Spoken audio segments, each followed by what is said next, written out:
This is Winnipeg Sports Talk Daily with Andrew Hustler Paterson and Michael Remis.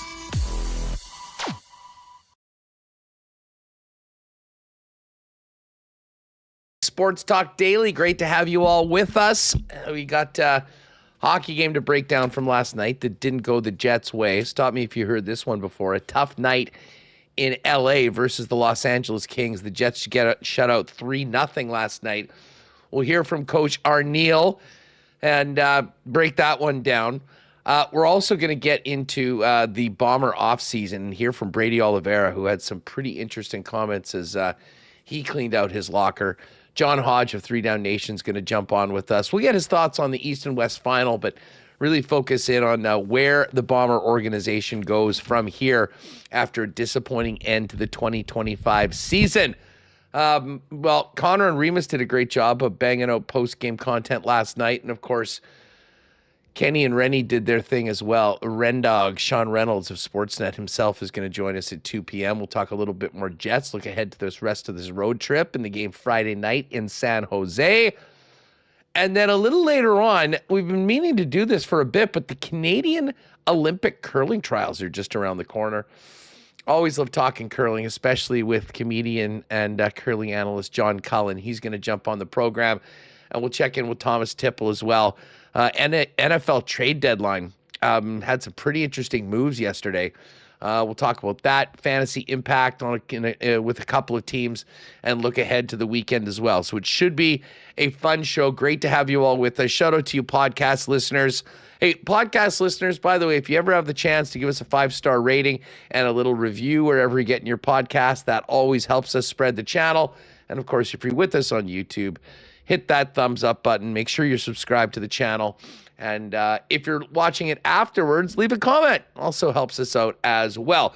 Hey, just before we bring in Reem, big thanks to all the sponsors that make WST happen each and every day. Of course, our partners at CoolBet, Princess Auto, the Winnipeg Jets, the HSC Millionaire Lottery, Rolly's Transfer and St. Vital Dental Center, Canadian Club, Uptown Alley, Chud's Power Sports, Manitoba Battery, Clean Line, Boston Pizza, Royal Sports, Little Brown Jug. We'll get to a why not question of the day for not Autocorp, but Waverly and McGillivray.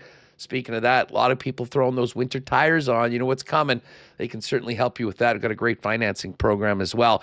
And, of course, fan feedback for fansfirst.ca. Michael Remis, good stuff. Staying up late with Connor, cranking out the post game. What's going on? How are you? Yeah, feeling good, Hus. Pretty good. It was a late one last night. Would have liked to see, Winnipeg Jets goal. But it was a tough one in LA. The only team that they did not beat last year, the Jets got them on the first one this season at home. But that was a classic Jets-Kings game. And, they had the disallowed goal. A lot of chances on the power play. Would have liked to bury one there. But they really had a tough time generating against this LA Kings team that I thought was pushing them around a little. Adam Lowry made his debut. I think he's, a guy who's coming back from hip surgery, so there's going to be some, path here till he is back to, playing the way that he, that we've seen him capable of. But it was a late one. Would have liked to see some goals. We did not. On to the next one, San Jose. Yeah, exactly. Listen, we're going to get to this. Scardy in chat, is the Blue Jays wake over? Safe to come out? Yeah, it's safe. The wake is over. Every day feels better. And there actually was some great Blue Jays news. I'll just quickly hit on this. Shane Bieber opted in to his player option for $16 million for next year to remain a Toronto Blue Jay. And Remo, that stunned me. I thought that there was a chance that Bieber would be back, but if he was going to be back, it was going to take a 5-year deal at 20 or 25 to keep him there. So I think just a great start to the offseason for the Blue Jays, getting Bieber back, and what that says, I think, to many of the other free agents around the league and pending free agents there. So there was a bit of good Blue Jays news, but to answer the question, yes, the wake is over. We move forward, and we focus on the Jets. And again, the wake of the Bombers isn't quite over, though. We'll be doing that with John Hodge a little bit later on. Yeah, you know what? Sometimes you get shut out Like, to me, this is a very different game than the game last Thursday. And by the way, we need to get a goal or two for you when you're doing post-game stuff with Connor. I mean, I did the shutout with Seattle, and yeah, I didn't. And then the shutout last night. So I don't know if scoring is becoming a concern or, man, the Jets have had trouble scoring in LA. Like last year and this year, Mike McIntyre put out the last 3 games in Los Angeles: 4-1 loss, 4-1 loss, 3-0 loss. So there was some good. I think you like the penalty kill. Connor Hellebuck, I think, was a positive. Jonathan Taves, I gave him hardest working Jet. I thought he looked good taking the puck to the net. Had a big interception, could have scored late. But overall, I think it was tough sledding out there, just getting to the middle of the ice. And Scott Arniel was happy with the way they played defensively, with the way they played on the penalty kill, but thought they really didn't generate a whole lot. I know you guys put together the schedule for November for post-game content on WST. Just let me know when you're doing the next game, and I'll be taking the under. No, listen, I thought the Jets worked really hard in that game. Like, first off, the old Paul Mauriceism, those guys get paid too. I thought the Kings looked like the Kings of the last couple years that were so difficult to play against. And I mean, let's face it, to me, the biggest play in the entire game was the disallowed goal in the first period, Remis. Like, if the Jets are playing with the lead in that game, I certainly think there's a good chance that the way things go would have been different. Listen, obviously I'm biased, but I thought that was BS. I mean, I couldn't believe that he immediately ruled that as goaltender interference. It was so close and so borderline. And I know Connor mentioned this on the postgame last night. I fully endorsed the challenge of that. In an NHL now where they're trying to, allow players to score, this was not an egregious goaltender interference. It was incredibly close. There was an argument that he was pushed in. We'll hear what Scott Arniel had to say about it in a minute. But when they were going to commercial and it didn't look like they were challenging, I was sort of losing it. I'm like, this is absolutely worth it. And listen, the Jets PK has been good, and they ended up killing the penalty. I think you've got the confidence right now that if you make an unsuccessful challenge, that it's not going to automatically be one on the other side. So they did. And again, maybe a little biased, but I thought that they got a raw deal on that one. I have seen far more egregious plays counted as goals. But Reem, I think basically what came down to it is if that was a goal on the ice and the Kings challenged it, there was no way it was getting overturned. And I think it was just basically was close enough that they just simply went with the call on the ice. But you don't often see a play like that immediately called no goal on the ice. And I think that was just a tough break for Winnipeg. And it sort of set the tone for the Kings to be able to play that suffocating style of hockey that is so successful at preventing scoring chances against their netminder. Yeah, we've seen stuff happen to Connor Hellebuck where the goal counts. Like, I don't know, when James Neal two-handed him on the mask, that one is going to stand out forever. Oh. But you saw in Minnesota that they scored a goal and there wasn't even, the net wasn't even on. So who knows sometimes? And that I think was crazy last night. And they defer to the call on the ice. They're not looking to overturn stuff. I think we've learned that, and I think you can make an argument there wasn't a ton of contact. Velarde's standing where he's allowed to stand, and he may have even got pushed in. The refs didn't see that way. I think the Jets did, and yeah, that was close enough to challenge, and they did. You did get a shorthanded after that, and they were able to kill the penalty. Like they killed all of them until that 4-minute double minor at the end. Yeah, that was tough. T-Will. Wait, is Huss blaming the refs? I think Rennie just canceled his next appearance. I'm not blaming the refs. I just think that they got, hey, listen, it was a close call that I think more often than not would probably gone their way that didn't last night.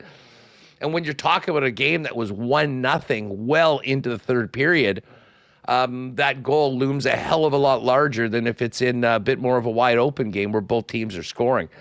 So, there's still the question, and I don't know whether anyone really has the answer of what is goaltender interference, but that was a big part of the game last night. But I will pick up on what you just mentioned. I mean, if we're looking at, some of the bright sides of last night's loss, Jonathan Toews, I thought, was phenomenal. I thought he looked as good as he has at any point this season.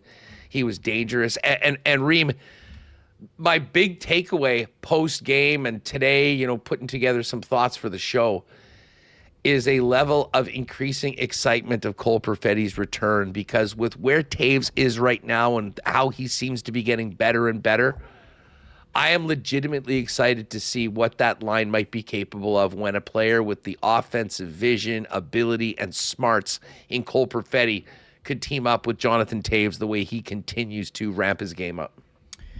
Yes, I thought he looked solid yesterday, as you mentioned, taking it to the net, creating turnovers. Didn't get on the board for points, but that line was productive. And I mentioned as well, on a night where the team was not great in the face-off circle, as a team, they were, let me just pull it up here. Jonathan Toews was positive. He was taking draws at the end when they're trying to, tie it up or get a goal with the net empty. So he's a big part of the team, Huss, and his game coming along. And, they've been shut out here a couple times in the last few weeks. Having Cole Perfetti back will be a boost to the second line scoring. Yeah, no doubt. We'll get into this with Rennie as well as to, when Perfetti is back, how that top nine looks. Obviously there'll be someone, likely a younger player, that's on the outside looking in, because Nemetsnikov is certainly staying in the lineup. Where he fits in, assuming that he's not at center, I think is a bit of a question. We know Alex Iafallo can play a way up and down, but we'll touch on that with Ren a little bit later on. But let's hear from Coach Arneal. Many of you probably, even if you normally went to catch it on YouTube last night, it wasn't there. Thankfully, shout out to the Jets staff. They posted it on the site, but we'll start off with a disallowed goal, which was obviously a big moment in the game. Here's what Arnie had to say on that and the unsuccessful challenge. It was just obviously contact with the goaltender. It's tough when it gets waved off right away by the referees, but we were looking at it. We had time obviously during the timeout. We just felt if that was the other way around, we probably wouldn't have challenged it if it had been Helly. We just felt that it wasn't enough contact, but obviously, they saw it a different way. Did the contact maybe start with the Kings defender there, or like? They just said there's contact, so that's about all we need. Yeah, no, again, this is in the first period, so there was plenty of time to score goals, but when the Kings got theirs, that's not an easy team to come back on, and certainly the way the game played out, that was the case last night. The Jets were not able to beat Darcy Kemper. I thought Hellebuck was really strong last night, but again, when you're down playing catch up against a team that has that level of defensive play that hasn't always been there so far this season. I mean, they looked a lot better last night than they did when the Jets came back and beat them earlier this year here in Winnipeg. And that sort of seems to be sort of par for the course. Reem, I was thinking about, I had a couple of friends going, when the hell have the Jets won in LA?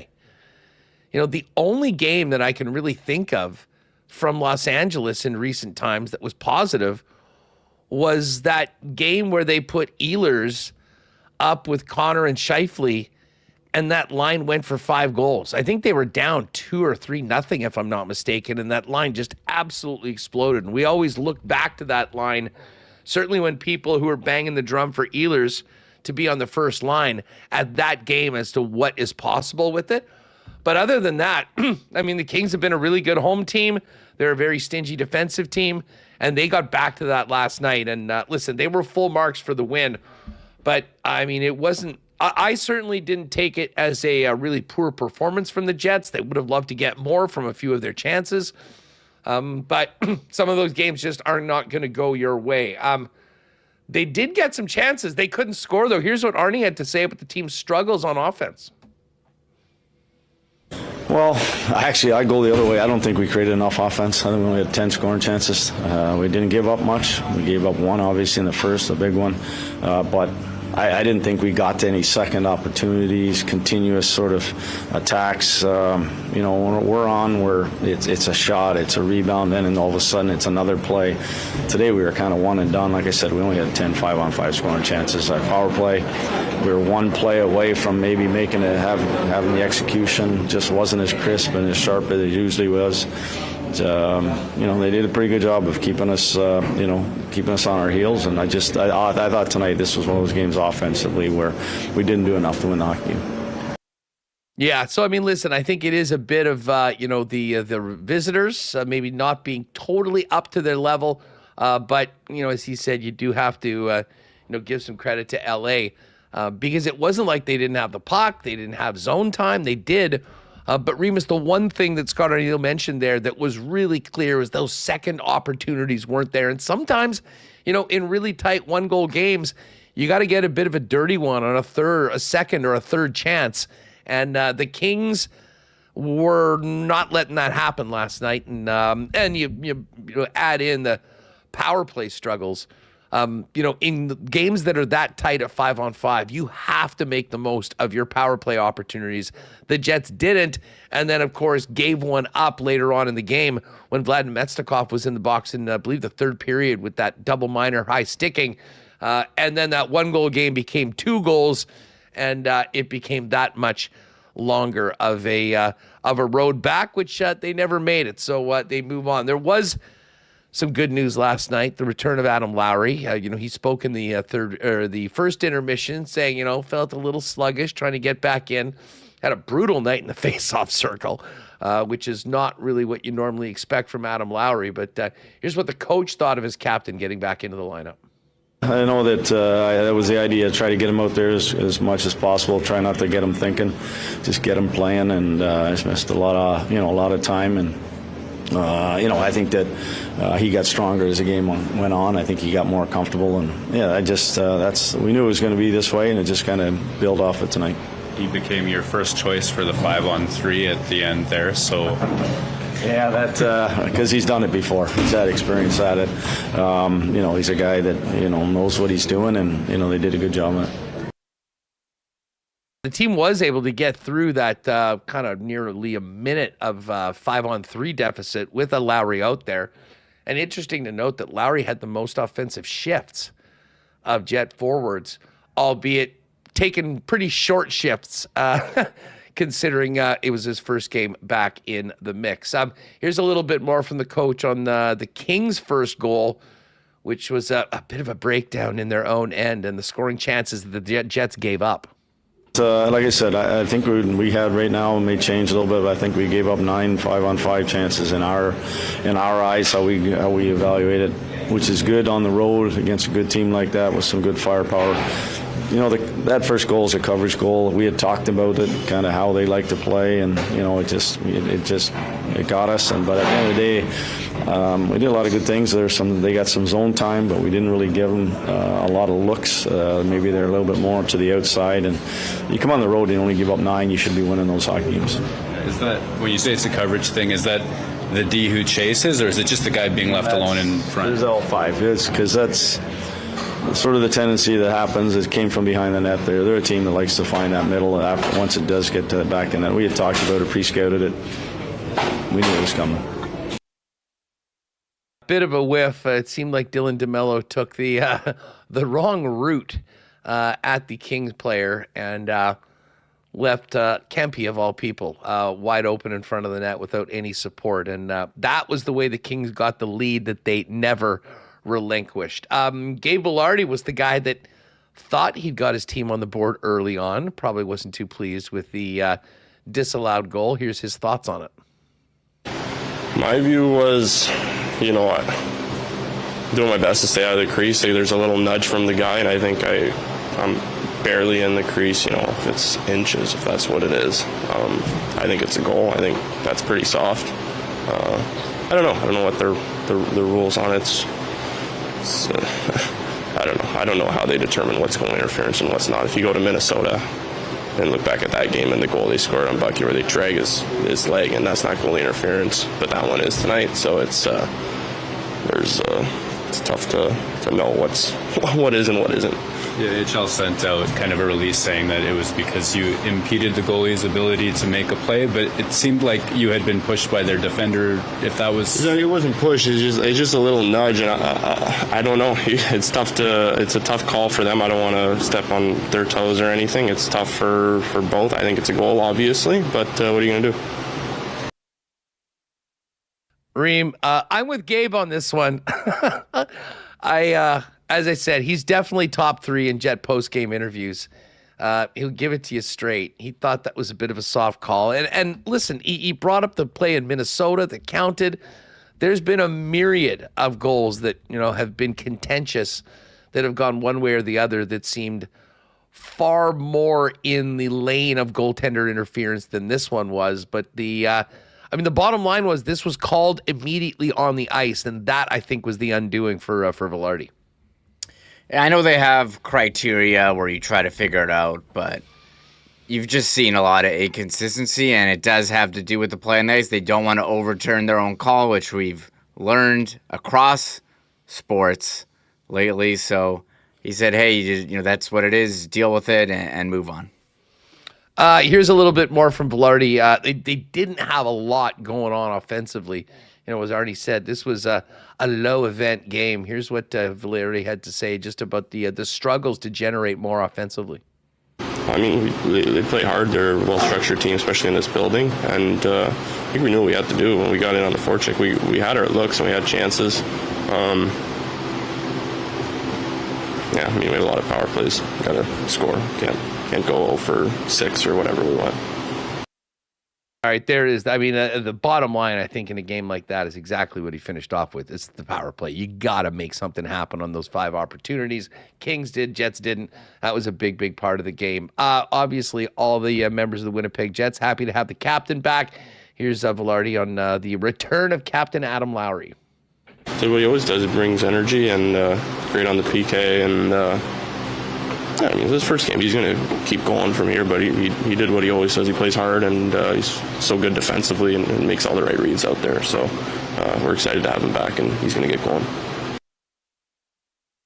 All right, so there's Gabe Vilardi. We'll break this one down a little bit more with with Rennie coming up at the top of the hour, but John Hodge from 3 Down Nation is going to join us in a few minutes. As I told you yesterday, coming out of that weekend, there's a lot of people that wanted to maybe get away from sports for a little bit.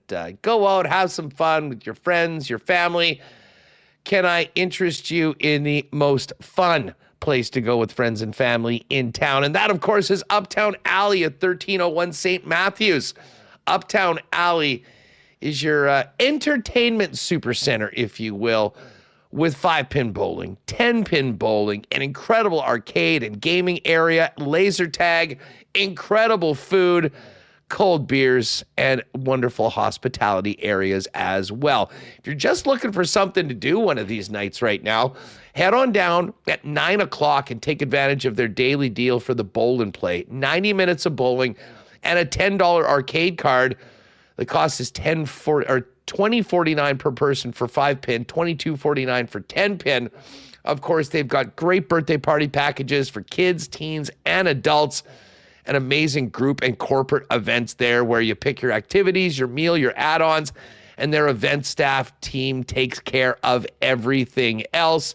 And maybe the most slept-on thing at Uptown Alley is the incredible culinary options and food for you while you are there. Get on down with your gang or plan your next event. Go to uptownalley.ca. Give them a call at 488-0000. The Jets move on to San Jose for their next game on Friday night. If you and your family are on the move, take as much of the stress out of as you can with the most trusted name in moving in Manitoba, our friends at Rolly's Transfer. They've been doing it, family-owned and operated for over 60 years, and have quickly become the go-to people to lean on for moving in and around Winnipeg and southern Manitoba. You might even get the WST truck to take it all out there. What you're going to want to do is head on over to Rollies.com, click on Request an Estimate. put in the promo code WST for a special discount on moving services and moving supplies, and then let them know when and where you're moving, what needs to go, and the friendly staff at Rollies will turn it around quickly with a great quote and get you locked in for the white glove treatment and service that Rollies is famous for, now into their 7th decade. For all your moving needs, make it Rollies. Find out more online at rollies.com and request an estimate today for your next move. Folks, if it's been a minute since you've been to the dentist, why don't you go to one of the a great friend of ours, Dr. Terry, and his wonderful staff, St. Vital Dental Center, which has been an institution in this city for decades, and of course have been serving generations of Manitobans. If you and your family are looking for a great full-service dental clinic at a beautiful new facility at 167 St. Anne's with convenient free parking right behind the building, the gang at St. Vital Dental Center would love to take care of you, handling patients from 6 months to 99 plus, with cleanings and checkups all the way to things like dental implants. Anything that your mouth needs, Dr. Terry and the gang have the solution for you. Head on down there, stvitaldental.ca for more information and to make an appointment. And make sure to tell the fellas that the boys at WST sent you. Just before we bring in John Hodge, of course, Grey Cup coming up next week. You're planning Grey Cup parties. Listen, I know the Bombers aren't going to be in the big game, but the Bombers certainly can be represented at your party or for your holiday gatherings, because the official spirit of the Winnipeg Blue Bombers, the iconic original Canadian whiskey Canadian Club, is now available in a special Blue Bomber label bottle while supplies last at your local Manitoba liquor marts. So whether you're getting ahead on that holiday shopping for the whiskey lover and Bomber fan in the family, whether you're stocking up for a Grey Cup party next week or just for the holidays, grab it before it's gone at your local Manitoba liquor marts. The iconic Canadian Club, the official spirit of the Winnipeg Blue Bombers in the Blue Bomber label Canadian Club. All right, let's welcome in John Hodge. Lots to get to. We're going to play some of these Brady Oliveira clips, and maybe we'll snag a few of them in while we're talking about John. But the Three Down Nation writer and podcaster joins us now. What's going on? How are you? I'm doing great, Huss. Thanks for having me. What was your takeaway from the game on the weekend? I mean, it was much like the Bombers season was a bit of a roller coaster that ended in a disappointing fashion. Yeah, I mean, this is a team that I think had the first half held, right? Like, I mean, it was 25-3 at one point. I think you are pressing the panic button and saying, like, man, it might be time to rip this thing to the studs and really remake this franchise, this team. Given the way they fought back, however, against an Alouettes team that, honestly, it's the best team in the CFL right now. And I think that's been true for as long as Davis Alexander's been under center. I think you're optimistic, honestly. I mean, yeah, they're not back to the Grey Cup. Finished 4th in the West. Those are obviously negatives, but I mean, this team went to 5 straight. And last year's Grey Cup wasn't pretty, but they were a play away from winning it in 22 and 23. So yeah, I think it's okay for Bomber fans to feel disappointed. This team could have played cleaner football. The fumble from Brady Oliveira, very uncharacteristic.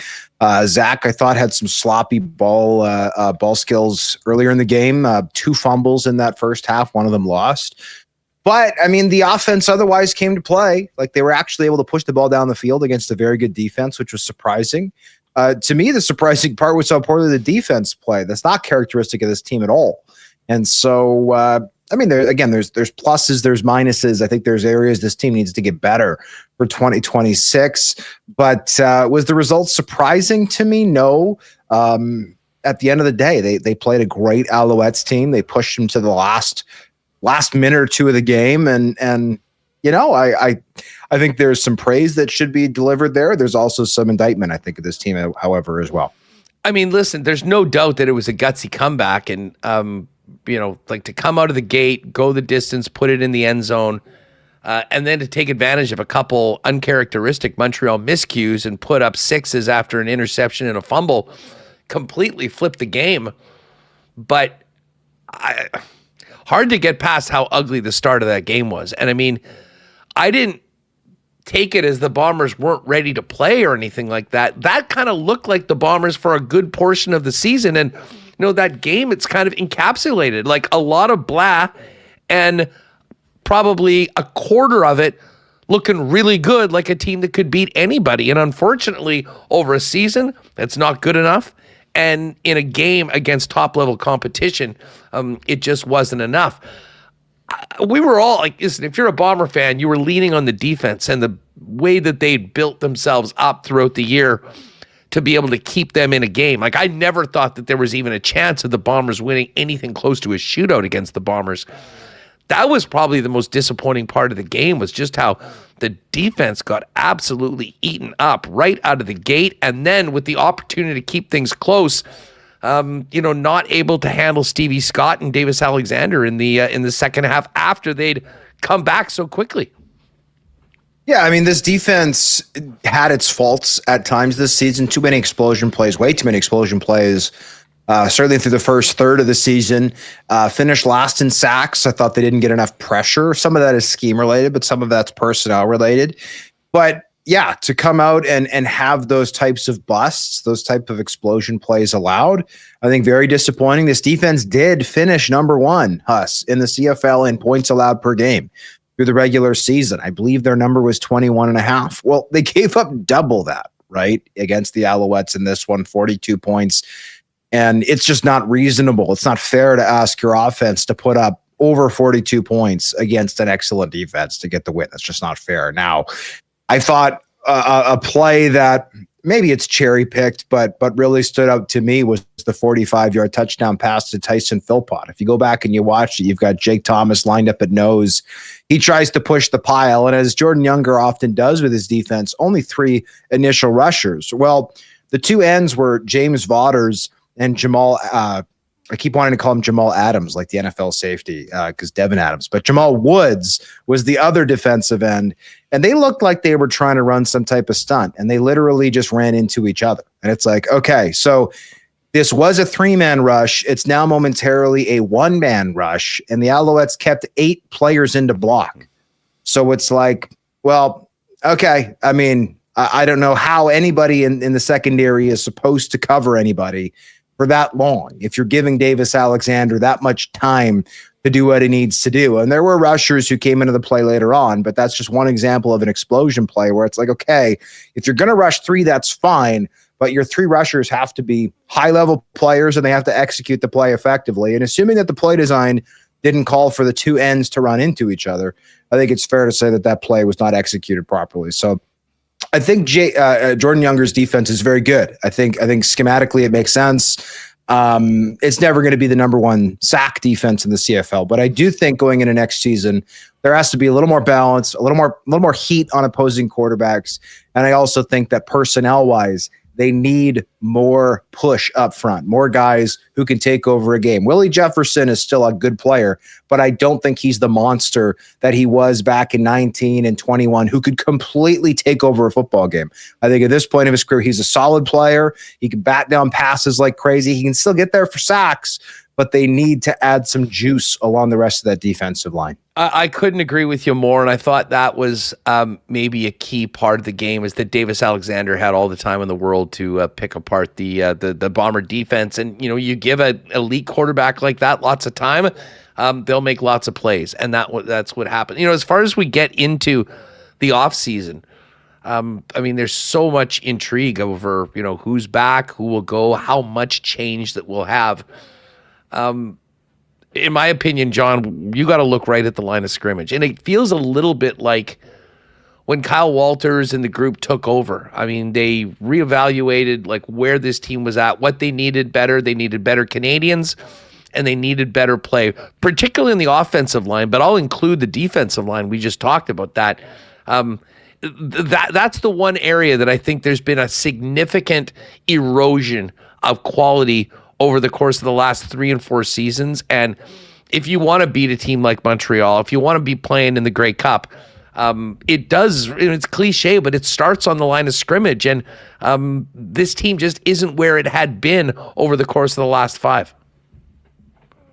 Yeah, I mean, I think we'll start defensively. They've never really found that replacement for Jackson Jeffcoat, who was a guy who could take over a game. I mean, Jackson Jeffcoat and Willie Jefferson in that 2019 Grey Cup, you can make an argument that that's the best Grey Cup that's ever been played by a couple of defensive linemen. They absolutely and 100% ate Hamilton's offensive tackles for lunch. It was just unbelievable what they were able to do. As for the offensive line, you can make an argument they've never really replaced Jamarcus Hardrick, right? A guy who's probably going to win most outstanding offensive lineman for the Saskatchewan Roughriders at Grey Cup week in Winnipeg. Kendall Randolph, I think, is solid, but he's not an all-CFL guy like Jamarcus Hardrick is. Stanley Bryant, I still think, is a solid left tackle, but he's not a most outstanding offensive lineman candidate like he once was.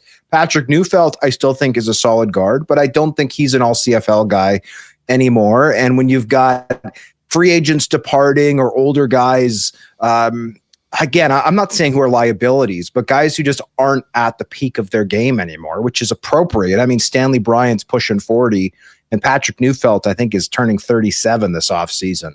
Obviously, guys at that age are just not going to be at their absolute physical peak anymore. It's up to you to have young talent in there. And look, this team picked Liam Dobson in the first round of the draft in 2021. He came in 22, looked really good. Well, they weren't able to keep him under contract, right? He's with the Ticats now, possibly going to a Grey Cup, and I believe he was the number 1 graded guard by PFF all season. Like, he had a true, it wasn't named all CFL, but he had an all CFL type season for the Tabbies. So it's not even that this team hasn't had the guys in at O-line; they haven't been able to keep them. And that's been the problem. So I agree with you, Huss. This team does need to get better in the trenches. And unfortunately for Bomber fans, other than quarterback, that's the position where it's toughest to get the best, because top flight offensive linemen, great pass rushers, they almost never make it to free agency, because why would anybody let those guys get to free agency in the first place? I want to talk about the comments from Zach Caleros and Brady Oliveira in a minute, but we know who runs the show. That is Mike O'Shea. What did you hear from Osh at his end of season address, and what, as far as the fallout of that to the coaching staff and his future, obviously right here in Manitoba? It feels like he's going to be back. Big questions about maybe some of the supporting cast.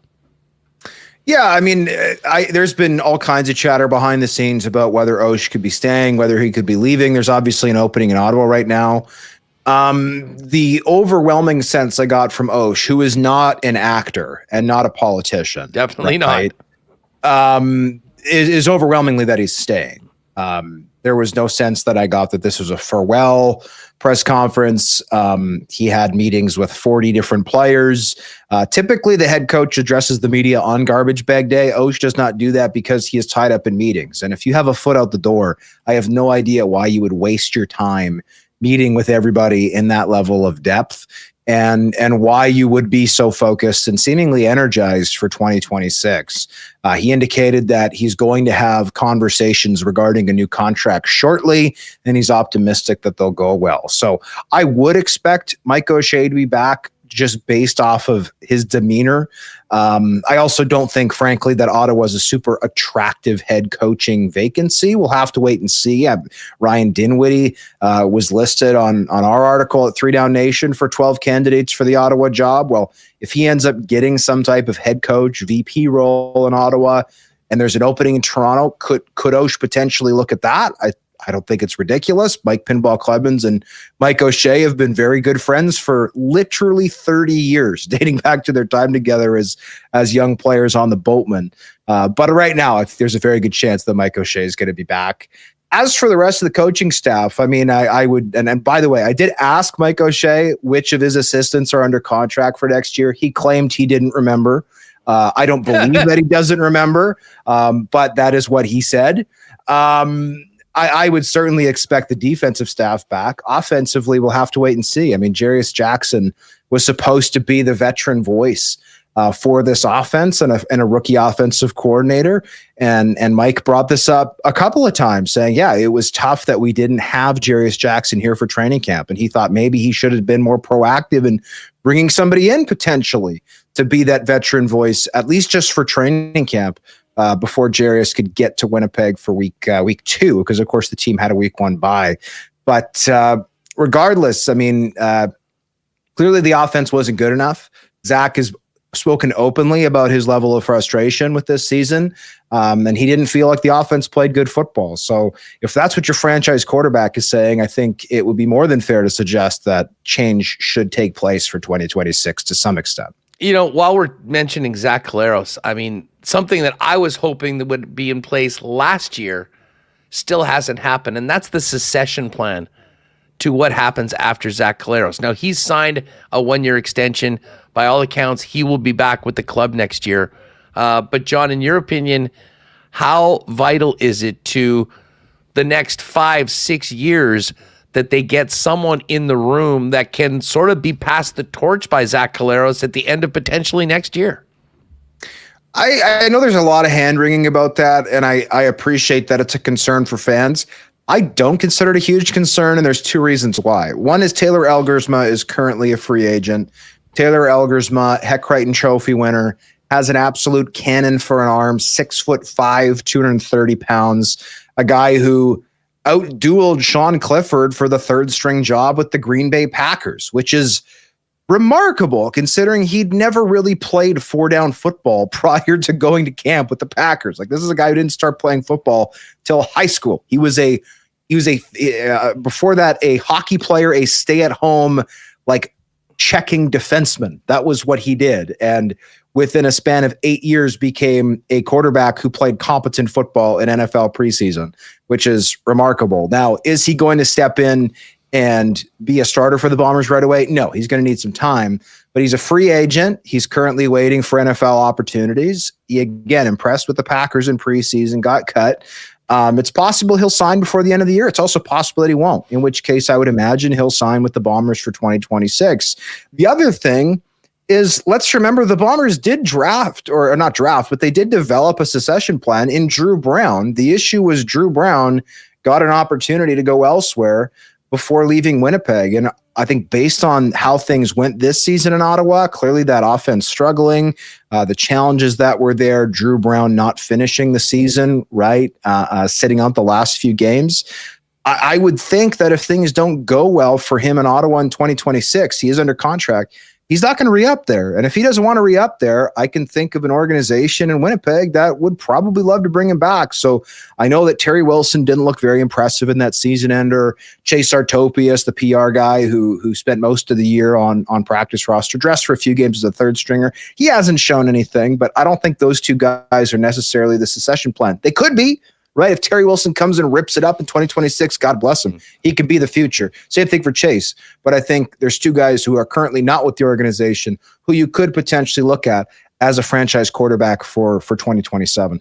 Yeah, you know, and they're I'll just put you on the spot here. Is there, like, right now in 2025, listen, we know Zach's coming back right now, but let's say he wasn't. Say, hey, you know what? He said, I can't do it anymore. I'm done.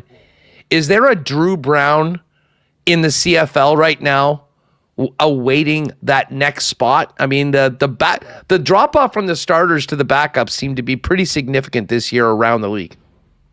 Well, if let's say in a magical hypothetical world, Zach Collaros retires today, just a hypothetical situation. I'm not saying that's what's going to happen. It's not going to happen. No. But hypothetically, I think the first thing you do is you offer Trevor Harris $650,000. And just say, hey, come play where the stands are full each week. You know, you've played everywhere else. Come here and make more money. If that doesn't work out, however, and you can't pick your rival's pocket, I think Taylor Powell is a guy who hasn't been talked about enough. Taylor Powell started a bunch of games as a raw rookie out of the MAC for the Hamilton Tiger Cats in 2022.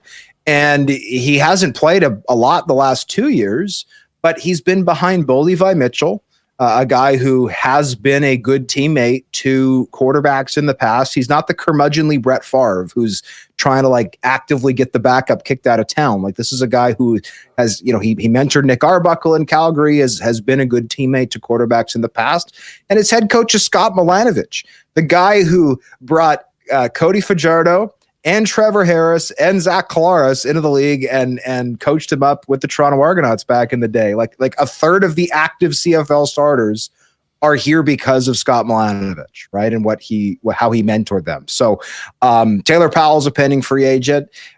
Is he a proven commodity? Of course not. I think he threw 10 touchdowns, 9 picks in 2022. And again, hasn't done much since then. But Drew Brown only had 4 starts in Winnipeg. I think the number is before he left the Bombers and went to the Red Blacks. So if you're looking for a Drew Brown type, I think Taylor Powell could certainly be that guy. If for some reason that's unforeseen, the Bombers needed a day one starter in 2026. John, we're going to hear a little bit of Brady Oliveira's year end in just a minute. Before we do that, I'll ask you thoughts on what you heard from Brady and the future of the Winnipeg native in the Bomber backfield. Yeah, I didn't think anything Brady said surprised me. Like, this is a guy who went to free agency, at least in the window, 2 years ago, and he listened to massive offers from Hamilton and BC. Ultimately decided to come home at a clip of $230,000, which is almost $100K more than any other running back is making in the CFL. That being said, I don't think Brady's not worth it, right? He's since won an MOP. He's one of 4 Canadian players ever win an MOP. And here's a stat I had in my article yesterday, courtesy of Jeff Creever, the CFL. Brady is already the 8th ranked Canadian rusher in CFL history. He only needs another 1,400 yards to place 3rd, and that would put him behind only Andrew Harris and Normie Kwong. So like, the guy is 28, but he's making history is the point. And he's won, by the way, 1,000-yard season away from tying the record for Canadians, which is currently held by Harris at 5. You can't question what the guy does. He's a great receiver out of the backfield. He blocks well. He does every element of the running back position at a high level, but he also wants to get paid. And do I expect him to sign back in Winnipeg? Yes. But especially with the cap going up, I think he's due a raise. And I think Brady knows that. I think he appreciates that. And he's not going to come back and play he's not going to leave $100,000 on the table to stay in Winnipeg. He wants to win and he wants to get paid. And there's nothing wrong with that. Now, I agree with all of that. Is there anything else that he will need to happen for him to stay? And I think you know where I'm going with this. A change at the OC position, because it didn't seem, and we'll hear a couple comments, didn't seem like the entire offense was on the same page, but probably quite frustrating for Brady throughout the year. I mean, garbage bag day was Sunday. Brady was not around because we were told he was in a meeting that lasted a long time. And so he was asked about that on Tuesday when he was made available. And he said, yeah, he was talking with Jason Hogan, the team's offensive coordinator. And for context, I mean, Brady and Hogan, as far as I know, are very close. Like Brady, I was there when he gave his MOP acceptance speech in Vancouver last year, speaking to the media after, and he thanked Hogan 3 times in that speech. There were lots of other guys who didn't get 1 mention. Jason Hogan got 3 mentions, which I think speaks volumes. And Brady's beef with Hogan this year was not, oh, you suck and you're awful, you're terrible. He didn't say anything like that. He said, the challenge for me is I wanted more time with Jason. Like, I wanted more time with him. I wanted him to coach me more. And I wasn't given that attention because he had the full offense, obviously, under his responsibility, whereas in previous years, they were in a very small room. Like, the running back room is small. There are some rooms in professional football that are large. The O-line room might have 12 guys in it with the PR people. Running back room can be 3 people, right? 3 people and an assistant. So Brady was also asked point blank, I thought, a great question from Paul Friesen, who never shies away from asking great questions and tough questions. Said straight up, do you think it was a mistake to make Jason Hogan the OC? And Brady said, no, I don't think it was a mistake. And I think if Brady wanted to, he could have very easily just said, I'm not going to comment on that. So I think the fact that Brady went out of his way to say something positive about Hogan, I think, like don't get me wrong, I'm not saying that Brady necessarily desperately wants Hogan to return. I'm not saying that. What I am saying is Brady could have taken an easy out and said, I'm not talking about that. He didn't have to give Hogan a vote of confidence there, which I think should be noted. Last one for you. Speaking of Hogan, what are the chances that he's back as the OC in 2026? I mean, right now, the OC market in the CFL is lacking. There are not a lot of offensive minds. And this came up when we were putting together our Red Blacks head coaching list. It's like, man, there's a lot of great defensive candidates, guys who, or even through the special teams ranks, guys like Byron Archambault in Montreal, or I'd even throw out Mike Miller in Winnipeg. I think Mike Miller could absolutely be a future head coach in this league. there's not a lot of offensive options. And so if I'm Mike O'Shea and I'm looking to make a change, I mean, could it be Jarius Jackson, a guy who was on staff this year, albeit in a lesser role? It could be. He's certainly qualified to be an OC in the CFL. He's done it at a high level. Based on the indictments from Zach Collaros, I would certainly think that if Hogan is back, there needs to be a lot of improvement. There needs to be a lot of improved communication between all parties. Zach did also take some responsibility for the issues in camp because, of course, he was suspended for the first game of the season. But regardless, Huss, I think some change is certainly needed in Winnipeg. I think the personnel needs to improve. But if there is a brilliant offensive mind out there, I'm sure the club wouldn't hesitate to bring them in.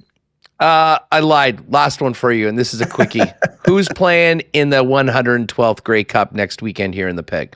I think it could be any of the four teams. I really do, and I think any of the matchups would be tasty. I'm looking forward to, regardless of who's playing. Just as a football fan, I'm looking forward to watching that game in Winnipeg. That said, I think the Alouettes are the best team in the league right now, and so I'm going to pick them to go into Hamilton and win. And then on the flip side, I've gone back and forth. I finally locked in my pick today. Based on the weather, based on the home field advantage, based on the bye, I'm taking the Riders in a squeaker. I think BC can even cover that 3.5 point spread. I really do. For the Riders, I think you hope and pray that this game doesn't come down to a field goal, because that's the only spot they stink in their roster is the kicking game has been bad this year. But other than that, I think it's going to be a Rider Alouette Grey Cup. That's my pick right now. I'm with you, and I'm staying away from the lines. It's money line only this week, and maybe the over in the East Final as well. John, thanks so much. Look forward to seeing you next week for Grey Cup week here in Winnipeg. Sounds good, Huss. Thanks. Appreciate it. There's John Hodge, full CFL coverage with he and the gang over at 3 Down Nation. We're going to bring in Sean Reynolds in just a minute, but when we're finished with Rennie, we will play a few clips from Brady Oliveira, which I think will make some good fodder for fan feedback and the why not question of the day. Of course, the Grey Cup is a week Sunday at Princess Auto Stadium. Princess Auto, proud home of the Bombers and supporters of Winnipeg Sports Talk. Much like the Bombers, Princess Auto is synonymous with Winnipeg. Founded here in the Peg, headquartered here in Winnipeg, and now coast to coast, but with 3 Manitoba locations to serve you, where you'll find the best deals on the most unique assortment of tools and equipment around. Everything you need to complete the projects on your list or start something new waiting for you at Princess Auto. So pop by and see them in store or shop online 24/7, 365 over at princessauto.com. Our friends at Chud's Power Sports are ready to go and ready for the snow. Chud's, for over 80 years, has been Manitoba's power sports superstore, serving southern Manitoba from the corner of Highway 8 and 231 in Gimli. And they have the biggest and best selection of ATVs, UTVs, snowmobiles, RVs, and ice houses, not to mention personal transportation vehicles and crazy vehicles like Argos and Sasquatches, never mind the Rovers. Of course, they're getting ready for snowmobile season, and there's screen-worthy savings right now on Polaris and Arctic Cat sleds, and amazing deals right now as well as we get ready for ice fishing season. Now, you might be trying to get something ready to go. The other thing Chud's Power Sports has is the biggest and best selection of parts. You can shop for parts online or holler at the great staff over at Chud's Power Sports. They'll be more than more than happy to help you get it all in and get you on the trails ASAP with snowmobile season coming right now. Check out everything they've got going on their amazing website at chudspowersports.com. Pop by and see their great staff with over 140 years of experience in the business up in Gimli.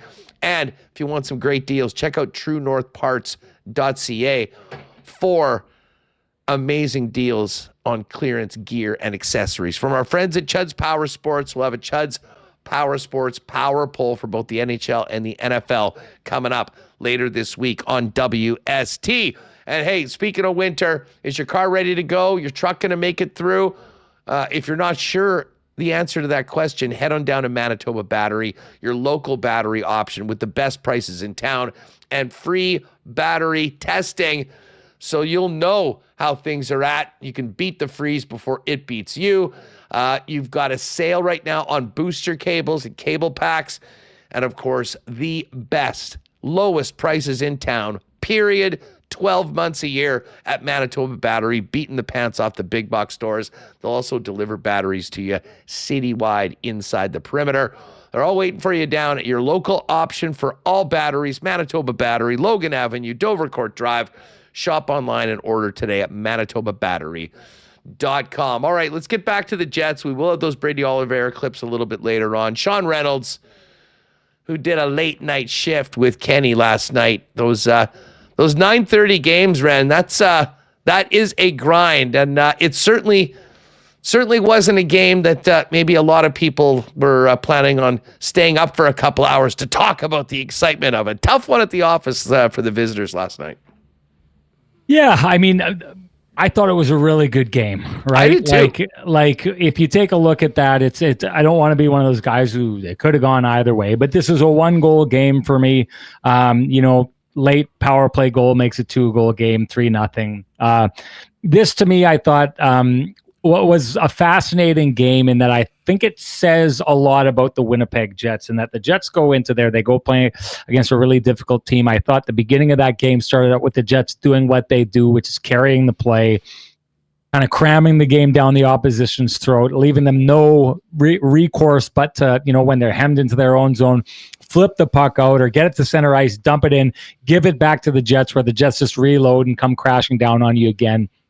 And then I think what I saw was, an LA team realizing that, if you're going to beat the Winnipeg Jets, you have to raise your standard to their standard. And that's, I think, what I saw was a LA team saying, okay, if it's going to be a war, we accept it's going to be a war. Let's make this a war. And then you saw two really great teams just kind of going at each other. I don't agree that it was all the way up to that's a playoff game right there. But I don't think you find too many regular season games in the month of November or October where two teams are willing to lay it on the line the way those two teams did. Hey, did the Jets come away with it? No, some people are going to be upset with that. I think if you're a Jets fan, you should look at that and say, listen, this other team had to raise its standard to a ridiculous place in order to beat us in that game. That's what we require. That's what we demand of our opposition. And most opposition aren't like the LA Kings. Most aren't going to raise their standard at this time of the year to that high. A lot of times they'll just be like, you want it so bad? Here, take it. It's yours. I think that's how the Jets win a lot of their games. And the fact that they lose but put in an effort like that, I think says a lot about them and a lot about their future success. Yeah, listen, I can't disagree. I mean, I watched the game and I wasn't left wanting, more in the effort department. I mean, they were working hard. I mean, it was one of those games that we've seen before where you go into LA and if you're going to expect to get 2 points, you're going to have to earn every space of ice. And to me, maybe the biggest part of the game was come from the first period and the fact that they had the one breakdown that ended up in their net and the goal that they thought they scored earlier on that would have put them up obviously was disallowed. And in a game that is that tight, that's 1-0 until deep into the third period, you can look back at saying there was a couple of big things. How did you see the goaltender interference? Were you surprised that it was called? And what did you make of the decision to challenge and the resulting decision from NHL HQ? I kind of think this plays out kind of exactly like you would expect it to. It's close enough that I've got zero problem with the Winnipeg Jets challenging it, right? It's I thought that was the right thing to do. It's the right call. Even though it didn't go their way, I think it's the right call. I've said this a million times before. I'm a believer in kind of the old school NHL where it's like the perfect screen involves just a little bit of goaltender interference going back to those days, right? Like putting goalies in a bubble the way that they've done in the modern day NHL is not something I'm a big fan of. That said, that's what they've done. And so goals like this, which to me look like, smell like, good hockey goals, don't get counted, and that's just the way things go. And I said it on the show last night. It didn't go the Winnipeg Jets way. Jets probably aren't happy about it. Head coach isn't happy about it. The players aren't happy about it. But I would bet money on it that if the exact same situation were the reverse, Connor Hellebuck would be telling you why that should have been goaltender interference if he was on the other end of that. So I've got no problem with this any way around. It was close enough that the Jets staff, I thought, did a smart thing by challenging, didn't go their way. But to me, this broke the way the rule book suggests it should break. There's no nefarious things going on here. This is just a very close play that went the LA Kings way. I was just surprised that it was called no goal on the ice. Like, usually more often than not, like, it's got to be pretty clear for them to immediately call it. And then they sort of put the onus on the coach that if you think this was goaltender interference, you have to challenge it. To me, it was a close enough play that, listen, it was the right decision. They've got confidence in their penalty kill. They did the right thing in challenging it. But I do think that if it was the other way around, if that was a good goal, and I think that if Jim Hiller challenged that, saying that was goaltender interference, I think the goal is called. Like, it's one of those things that's just close enough that you need to really be beyond a certain threshold to have whatever the call on the ice was overturned. And I don't think it was happening either way, depending on how it was called. The NHL is creating an environment where the officials are starting to lean on video review like they never have before. A perfect example is how they'll call a 4-minute stick penalty, right? And the crowd will go crazy, be like, 4 minutes, it didn't even hit them. But the reason they call that is it gives them the ability to review the play. Now, if there was no contact at all, the 4-minute penalty goes from a 4-minute penalty to nothing. But they also have, under their jurisdiction to look at it and say, okay, it actually wasn't a 4-minute penalty, it's a 2-minute penalty. So you're creating this environment under which the refs are saying, you know what, let's just be on the safe side of making the call, and then we can go review it afterwards, or the coaches can call for it. And then, so I know what you're saying. I know what you're saying, that it matters what the officials call on the ice, because like you'd said, this is one that if Jim Hiller challenges that, maybe it doesn't go his way either because it's that close. I just think there's a culture that's been created of the officials to kind of take it a little bit out of their own hands and put it into the hands of technology. And that's what you're seeing in that case. There was a little bit of a bump. You know what? I don't know if that's goaltender interference, but I'm going to call it that because we've got video to undo it if I got this wrong. Yeah. Anyways, I mean, that was a source of frustration for some. Certainly Gabe Velarde. I got a kick out of Gabe's post-game comments. He's not one to shy away from telling you how he feels, and he certainly thought that was a goal, and I can imagine he would, as he's been hot lately, and that would have been a big play for Winnipeg early on. One of the things that really stood out for me, Sean, though, watching that game, was how good Jonathan Toews looked. I mean, he's continued to get better, and I know you guys, and we've talked about it throughout the start of the season.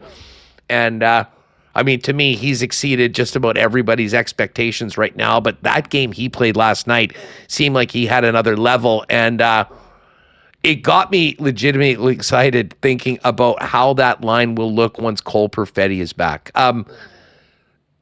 When Perfetti is back in the lineup, presumably on that line, we know what the top line is going to look like.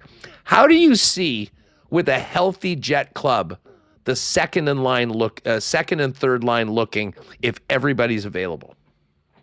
My answer is different now than it would have been at the beginning of the season. I would have thought without a doubt it was going to be Gus Nyquist and Jonathan Toews along with Cole Perfetti. What Jonathan Toews has unlocked in Vladislav Nemesnikov, though, is kind of fascinating. Like, we're seeing the very best version of Vlad Nemesnikov that we've ever seen before. He looks great at all points of the game. He's always been a high IQ guy, and it seems like, we saw it in the playoffs. He popped up and got points when they were most needed, especially in that St. Louis Blues series. So he's got that kind of veteran savvy where he can, he didn't get a lot of points last year, but when the Jets needed them, he was the guy at some of the most crucial points of the season who was getting them. So he's got that little bit of an element to him. He knows how to play great defensively. He clearly knows how to play off of Jonathan Toews. And I think the utilization of Morgan Barron, I had thought that Morgan Barron was going to get that little run at center for the beginning of the season. And then eventually when everyone got back, Lowry and everyone else involved, Cole Perfetti, I was thinking, okay, Nemesnikov's probably going to go back down to that fourth line center, and we're going to see Barron move over. At this stage, the way that they used Morgan Barron, it's evidently clear to me that when they do have him back, they expect him to be their fourth line center, which means you're using Vladislav Nemesnikov as a winger. And in my opinion, you take a look up and down the lineup, there's no winger in the jumble that has now been created from the second, third, and fourth line. No winger has, gone out and earned that spot the way that Vladislav Nemesnikov has. So, I mean, Vladislav Nemesnikov played a good chunk of the season last year with Cole Perfetti, so there's some built-in chemistry there. There's clearly some kind of found chemistry between he and Jonathan Toews. So if you're able to add a player that's got consistency and chemistry with both players on the line, I think it allows you to buy more time to find that chemistry between Cole Perfetti and Jonathan Toews once Cole Perfetti is back in the lineup. So I think that's the smart play, is to go with Vlad Nemesnikov on that second line. Yeah, and speaking of smart, we know how smart Cole is. We know what's in between JT's ears. I think that that combination is really exciting, and who will best complement those two together? I'm sort of with you, certainly with what's been going on lately with Vlad. And it does create a very interesting predicament for Gustav Nyquist, because I'm not sure that he might not be the odd man out from the top nine. Because listen, Iafallo can play in a lot of different ways, but I know we've had conversations before last year when we were talking about the third line, as successful as they were. I've often thought they were eventually going to get to a point where it was Adam Lowry, Nino Niederreiter, and Alex Iafallo. And listen, I'm fully endorse that. Like, I think AI has done great, obviously helping out the power play and playing up in the lineup when needed. But to me, that is an upgrade from the Nino Appleton Lowry line with what Iafallo is able to do. And then it does give you that option of Toews and Perfetti and either Nemesnikov or Gus Nyquist. And certainly from what we've seen so far this year, it's hard to make an argument that Nyquist is the better fit. It's still early. It's a new team. That could change.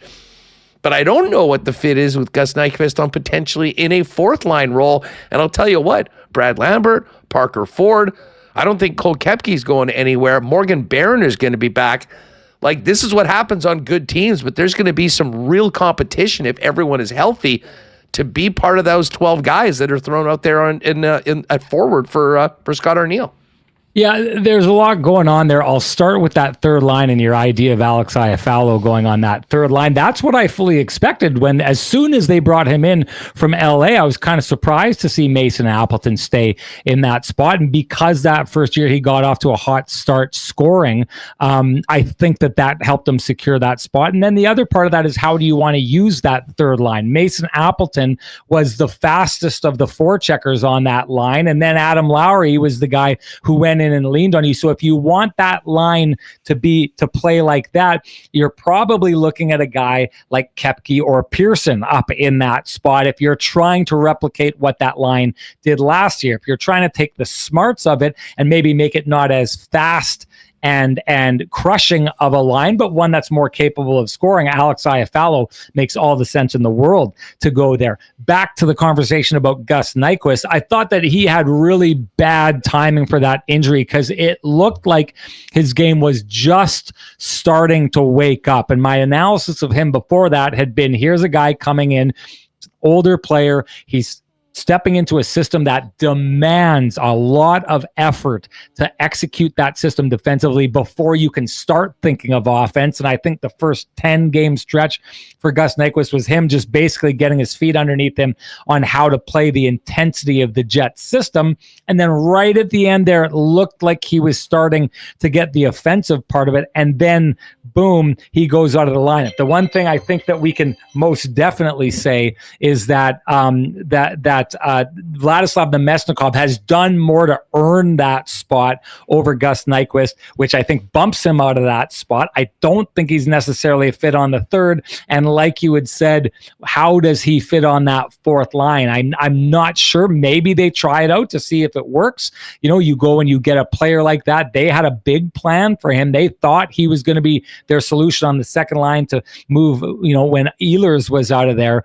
But I think, you know, and the Winnipeg Jets, for the most part, with players like Morgan Barron, if you got to earn your ice time, you got to earn your spots. When you start giving guys spots they haven't earned over guys who have earned those spots, then I think you can start to feel things pull apart on a team. The Jets don't want that. Their cohesion is their strength. I think you keep things cohesive by putting players in the spots they've earned. And no doubt for me, Nemesnikov's earned that spot, which I mean, to your point, I think Gus Nyquist could find himself being the odd man out when he gets back on this Winnipeg Jets roster. You know, Ren, before we go, we're about 15% into the season. I mean, there's been 13 games played. There is a unique opportunity with some injuries early on for some young guys to get into the lineup. We've seen Chibrikov. Last night, it was Lambert and Parker Ford. What's your early season report card on the three newcomers battling for spots on the roster and in the lineup? Again, if you'd asked me a week or even 2 weeks ago, my answer would have changed quite a bit. I was looking and I thought of those three players, the ones that had really the one that stood out to me as kind of not finding his way was Brad Lambert. And I think that surprised a lot of people because, you know, he's got that NHL speed. You bring him in, it should work. But I think what it was in his head was always the idea. Remember, Huss, people at training camp last year were absolutely furious that he was not named the Jets' second line center and that the Jets were offering, you know, spots to young players. And it was ridiculous he wasn't there. I think it's clear if you take a look at it now, he wasn't anywhere near the level of that spot. And I thought at the beginning of the year, he looked a little bit lost with his speed. The last couple of games, it feels to me like he's found a way to apply that speed to the Jets system, right? Like get out of your head, stay away from the idea you're Brad Lambert and you got drafted to be a guy who's an eventual scorer. And a lot of people thought was going to replace a guy like Nick Ehlers, and get into the, I need to find a way to earn my spot in the NHL. I do that on a team like this by being extremely sound defensively and applying pressure to the other team. He's using his speed now not to create scoring opportunities for himself, although he does add that when he's taking care of the defensive side of things, but he's using his speed to pressure the opposition and be a good defensive player. And then what offensive opportunities he's getting, he's not cheating for them. He's using his speed on top of playing a good defensive game to go out and do his thing. So I think he's making a case for himself. Parker Ford's done everything you could have possibly asked him to do. I think the only issue for him is if you're comparing those two, where's the ceiling for both of these players, right? Maybe Parker Ford's the player for now. He's definitely more complete and absolutely applies the pressure on opposing teams compared to Brad Lambert. But I think Brad Lambert's getting a good long look because Brad Lambert is starting to do the things they've asked him to do, and the ceiling for him is a lot greater. Koepke's been phenomenal since he's come in. You know, he looks like a guy who's ready to break out and get a couple points here and there. And Tanner Pearson, if we're talking new guys, I just think is like, you can see this is a guy who's been on a Stanley Cup winning team tomorrow. He's got that, in the past, he's got that veteran savvy, fits in really well. You know, he's kind of like the Nemesnikov in that you're seeing right now that the veteran savvy matters on this team, and Pearson's the guy who's probably showing that more than any of the guys that I just talked about. Ren, great stuff. Jets are on the road. You on the road this weekend for HNIC? No, I'm staying at home, and then I'm getting into Grey Cup coverage after this. Doesn't mean we're going to step away from Kenny and Rennie. Rendon on the Grey Cup scene. You betcha, buddy. That's what I'm sure we'll talking see about. plenty of each other. Yeah. Well, I hope so. Great stuff. Well, listen, love the show. I was up late last night checking out what you and Kenny had, and we'll be doing the same late night on Friday, late night on Sunday. This is probably the 2-week grind for KNR of the entire regular season, with 6 straight starting at 9 or 9:30. Like you, I'm a night owl, so I don't mind being up late. It's the getting up early part that doesn't fit so well with me. Thanks a lot, pal. Appreciate the time as always. Talk to you later, bud. There's Sean Reynolds of Sportsnet.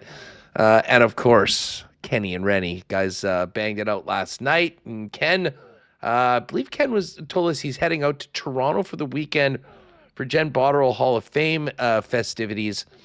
And then we'll be joining Rennie for post-game coverage for the rest of the road trip as the Jets continue through, Seattle, Vancouver, and Calgary after finishing up in California. Now, I do want to get back to Brady Oliveira in a minute, but let me just remind you, gang, that the time is ticking to get your tickets for the HSC Millionaire Lottery. Do you want to be Manitoba's next millionaire? I think the answer to that is yes. Well, you need to have a ticket. If you got to be in it to win it, as they say. The grand prizes for this are absolutely phenomenal. That is why it is the lottery of the year. And of course, it's an important one too, because it's in support of Manitoba's hospital, the Health Sciences Center Foundation, and the HSC. How does this sound? One of 5 dream home options valued at $1.5 million. We got Sage Creek, we got Oak Bluff, we got a couple in West St. Paul, we got one on Vancouver Island, or $1.25 million cash. You can buy a lot of stuff with $1.25 million cash. Tons of made in Manitoba prizes and more. And of course, the 50-50 and extra cash plus options with $170,000 in prizes in the extra cash plus and a 50-50 jackpot that is already over $1.2 million. Get on over hscmillionaire.com, count yourself in, support Manitoba's hospital, the Health Sciences Center Foundation, and maybe you can be Manitoba's next millionaire. hscmillionaire.com. Get them in person at London Drugs or your local Red River Co-op location. All right, John Cullen coming up in a few minutes, but wanted to get back to some of these Brady Oliveira comments from yesterday. We talked about it a little bit with John, and I know people want to hear from the man himself. Remo, let's get to number 13, if you can. Cue that one up. This is Brady Oliveira if he wants to be back in Winnipeg. Yeah, I think everyone knows the last number of years here have been amazing. Playing for my hometown, it's been incredible. I have nothing but good things to say about my time here, and would I love to be back? Absolutely. But I think I owe it to myself to, sit down with my agent in OTG Sports and to talk to my family and kind of see what the best scenario and situation is for me. Like I said, I know what I can bring, and I know I'm a caliber player that can help a team win a championship. So I want to put myself in the best situation to win a championship. This is why I play this game. I don't play for none of the awards, any of that stuff. I play to win a Grey Cup. So I'm going to put myself in the best situation. And to answer your question, would I love to be back? I love playing for my hometown. Playing for the Winnipeg Blue Bombers has been a dream come true for myself. Listen, I'm going to say this straight up. Brady Oliveira should be a Bomber for life. This is the most well-supported team in the league.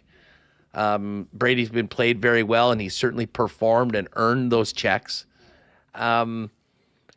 It also wouldn't make any sense for him to leave, based on, what a important figure he is for the organization in this community. So I guess the question is, we'll run up 12 right now, Reem.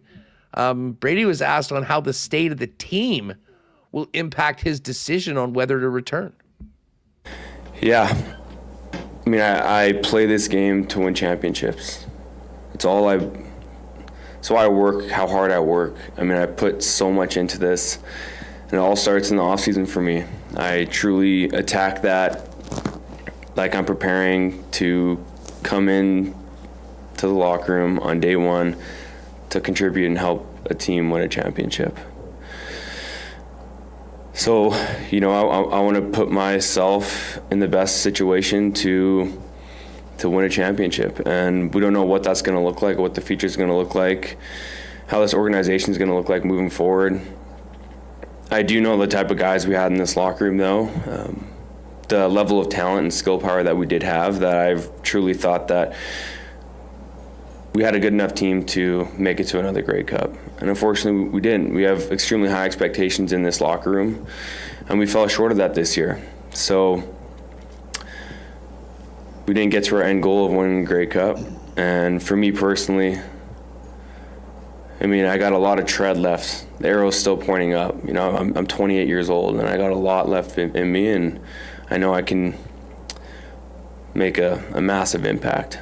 And I just want to win a championship, and I do believe that we had a roster to go compete for a Grey Cup this year, and we fell short of that.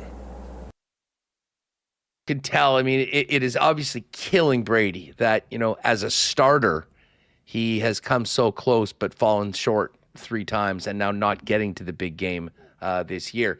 Let me throw out the why not question of the day for not Autocorp at Waverly and McGillivray. Let us know in the chat your thoughts on what you're feeling listening to these comments from Brady Oliveira and his future as a Winnipeg Blue Bomber. Here's one more from Brady on what needs to happen for him to want to come back here to the Peg. Yeah, I think it all starts with the guys around me. You know, I'm only as good as the guys around me, right? So there's a lot of core pieces that have been here for the last number of years that I think still continue to this day and make an impact on game day. So we don't know what it's going to look like moving forward. There's a lot of free agents. So I think as the months kind of unfold, we'll see who's coming back, who's not going to be brought back. I think that's big into the decision. Like I said, I need to know what's around me, and we'll go from there. More from Brady. This is why the offense struggled, in his opinion, this season. I just think, again, it goes to the expectations that we have in this building. We just didn't live up to those expectations this year. I think, like I said, we had the guys to get it done. I really believe that. But it just didn't work out this year. You know, it just didn't work out this year. You know, Zach on Sunday was saying that in training camp there was, you know, plays and stuff that you guys were running that you didn't end up running in the season, and just didn't feel like you guys got put on the right path to success, I guess, as an offense. Did you kind of feel that in training camp as well, or just what did you kind of feel throughout the year, I guess? Yeah, I'll probably just maybe not comment on that. Yeah. Alrighty then. Now, listen, there's been lots of talk about the offensive coordinator and Jason Hogan, who took quite a bit of heat. Certainly, particularly in games where Brady wasn't getting the ball. Here's Brady on working with Jason Hogan. Yeah, you know, and I talked to Jay about this. It felt different for me. Obviously, I didn't get to spend as much time as I'd liked. I mean, that guy had a lot going on, and we all know he's a rookie OC, right? And there's going to be growing pains throughout the season, and yeah, obviously had to manage a lot more now than just myself and the running backs. You know, a very small room to a very large room now with the entire offense as a whole. So yeah, we had a conversation. We all know how vital he was to my success before this season, but the last number of seasons. And I just wish you got to spend more time with him. I mean, continue to still develop me and coach me and be critical on my gameplay. Because I think that's what got me to where I am today when I worked with Hogan. So that's what I had to say to him. I wish I had more opportunity to work with you, but he had his hands full. Obviously, we know this offense didn't live up to our standards of being an explosive offense that wins a lot of football games. We all know that. We didn't do that. So we also had that conversation as well. And like I said, the conversation I had with Jay was a good one. It was some tough moments in there, but a lot of great moments as well. I still have a lot of respect for him and love for him, and that will never change. talked about with John Hodge at the end. Here's the final one, and this was that heater from Paul Friesen at the Sun when Brady was asked if hiring Jason Hogan as the OC this year was a mistake. Yeah, I don't think it was a mistake. I think, he deserved an opportunity to showcase his abilities. I mean, the guy works extremely hard. He showed that the last number of seasons. So I think that's why he was, deserved or rewarded that opportunity to be an offensive coordinator. And I'll leave it at that. All right, some real interesting stuff from Bomber star running back and former MOP Brady Oliveira. Let's see what's cooking in the chat right now for fan feedback for fansfirst.ca, your number one spot for buying and selling resale tickets in the Winnipeg market with no added fees. When you go to fansfirst.ca and you see tickets and a price, that is what you pay. Nothing more, unlike the other ticket resale sites. There's a lot going on in the chat. Wayne Grotto, Brady saying he needs a better O-line. Tyson Ducharme, it's very tough for running backs. They only have a certain limited amount of carries before they drop off. Todd Bertani, if the organization can't put a championship lineup together, bye-bye Brady. Possible coach, management, and player changes. # end of an era. Bridget, Brady wants to win and do that. New OC or he'll go elsewhere. He doesn't want Hogan around me. I'm not sure whether I took it as that, but it did seem like there was sort of a past tense to a lot of what Oliveira had to say based on the season. And I know they are moving on and looking back at the season. But a lot of other comments. Brady wants to be back, but he needs to see a certain change happen first. I'm not sure exactly what he wants. That's from Les R. And Phyllis says, doesn't need to make excuses for Hogan. And then T. Will, Brady stopped short of calling it a mistake. That is not an endorsement. And Brady can't talk the future when he doesn't know if he'll be here. Schnitzy in the chat. What's up, Schnitzy? Canadian Mafia should do whatever Brady wants in order to keep him. E.g. fire Jason Hogan. Well, I mean, I guess John had a different take on that's what he was calling for. But Zach said this is as clear as a player and saying that there needs to be changes. I think most of us agree that there will and should be, and there needs to be, but it's not just on the coach. Like, I don't believe that this team was built in that if you had a different offensive coordinator, that would have solved everything. I mean, they had some big-time injuries. Dalton, Kenny Lawler leaving, Dalton Schoen getting hurt again, Nick Dembski not being available for the playoff game were all devastating to the offense. And listen, I think that Zach Calero's had a down year. Now, how much of that is involved with what he's working with and the coaching?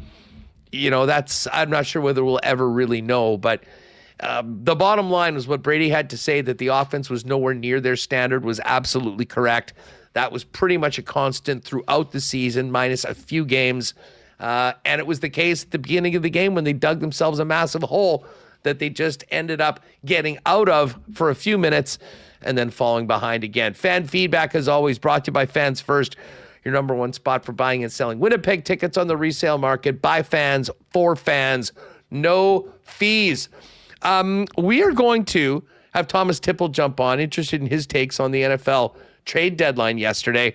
But first up, we're going to talk and listen. This is a big Winnipeg thing. Curling doesn't get the love that it does around sports enough, but that's not the case here in Winnipeg. We got a number of Manitoba teams that are potentially going to be representing Canada in the Olympics. And we're going to talk about that in just a moment with John Cullen, who's also got a new book coming out.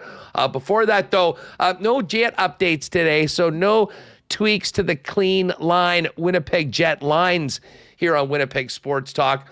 We'll have some more probably on a late practice tomorrow as the team heads out to San Jose. But of course, our lines, and we really appreciate the support from a great supporter of the sports community, Clean Line Plumbing, Heating, and Electrical. Of course, the local leader for over 40 years in both commercial and residential plumbing, heating, and electrical services, and the official plumbing service of the Winnipeg Jets. See them all over the arena, downtown at Canada Life Center, And of course, as you can see with the returning captain Adam Lowry there in the Clean Line shirt, captain approved, Clean Line Plumbing, Heating, and Electrical. They bring the heat. Cleanline.ca for all your plumbing, heating, and electrical needs. And they do have 24/7 emergency services. So Clean Line has always got your back, much like Adam Lowry has the back of the Winnipeg Jets. Again, cleanline.ca for all of that. Slower night tonight. Tomorrow, though, we've got NFL football. And then Friday night, the Jets are back with the late night game. Might be a perfect time to get down to Boston Pizza and check out the new flight deck menu. The pizza flights are back. The wing flights are back. Now they've added chicken bite flights and fry flights to the festivities.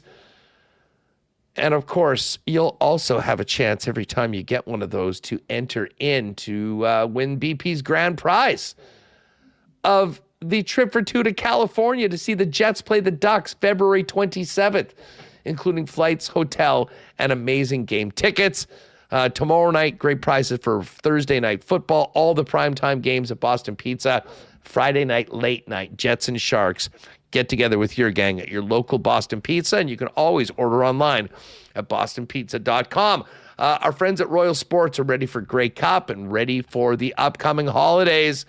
Never too early to get ahead of that Christmas shopping. And of course, for that Jet fan in the family, there's only one place to go, and that is Royal Sports. The biggest selection of Winnipeg Jet merchandise, jerseys, and more, all tailored with your favorite player's name and number, with different styles of the jerseys, not to mention the rest of the NHL, tons of NFL merch, Bomber merch, many exclusives that you won't find anywhere else, and the biggest and best hockey section in town. For over 50 years, everything from full goalie equipment right down to stick tape, pucks, and skate sharpening. Royal Sports has it all, 750 Pembina Highway. Check them out on Instagram as well, and give them a follow at Royal Sports Winnipeg for the latest merchandise drops and sale information. All right, John Cullen coming up, and then Thomas Tipple's going to pop by. But first, let's give a big cheers to our friends at Winnipeg's favorite local brewery. A lot of these going to be consumed Grey Cup week. Our friends at Little Brown Jug. You train day in and day out, learning new techniques, approaching new concepts, and living out the thrill of achieving your goals. Building a craft beer is no different. While you spend your hours on the ice, we spend ours here, brewing our trademark beer. Again, and again. Here's to pushing the status quo and challenging ourselves to build something memorable. 1919 by Little Brown Jug.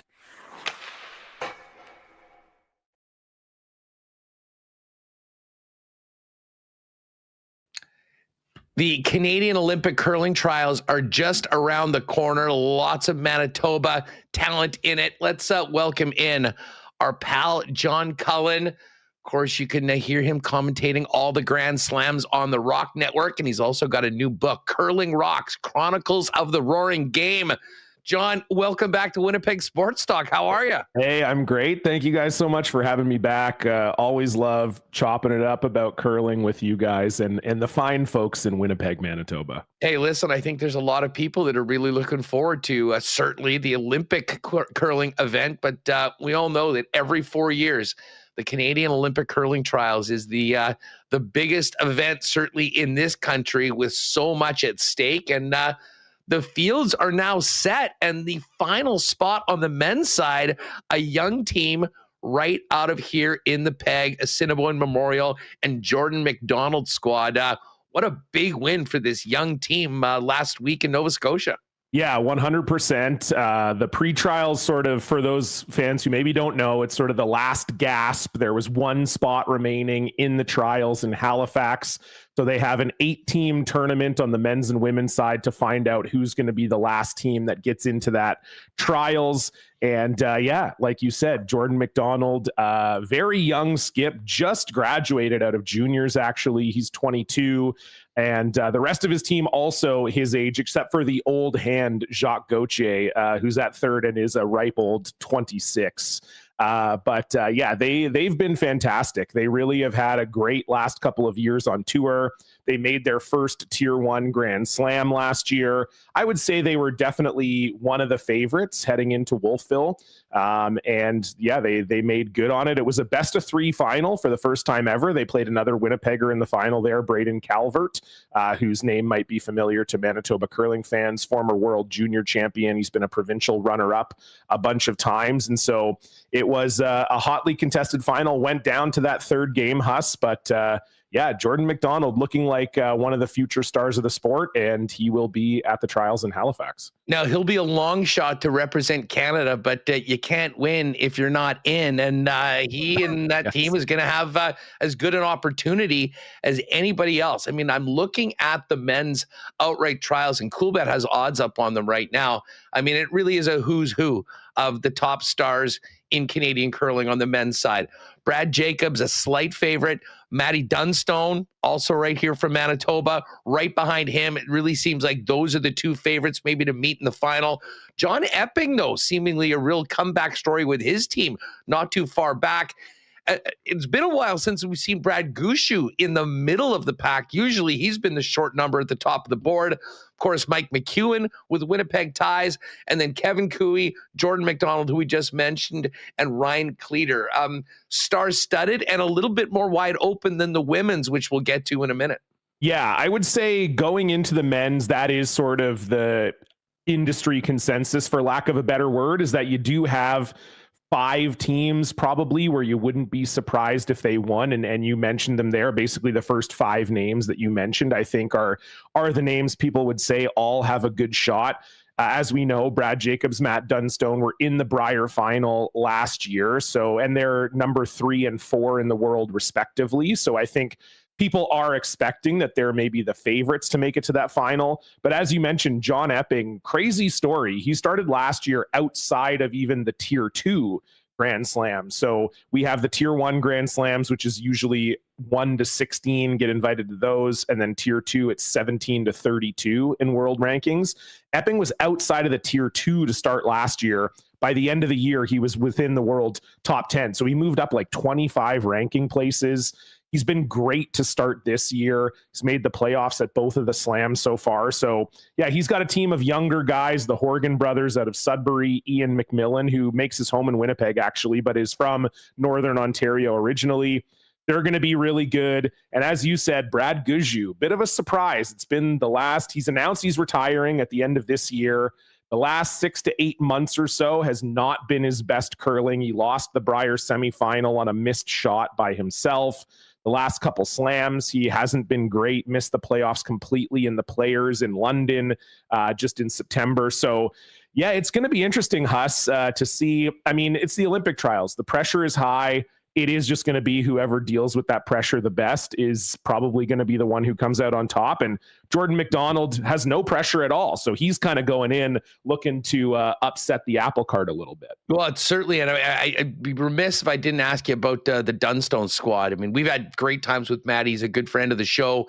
And they have been right there really for the last 4 or 5 years.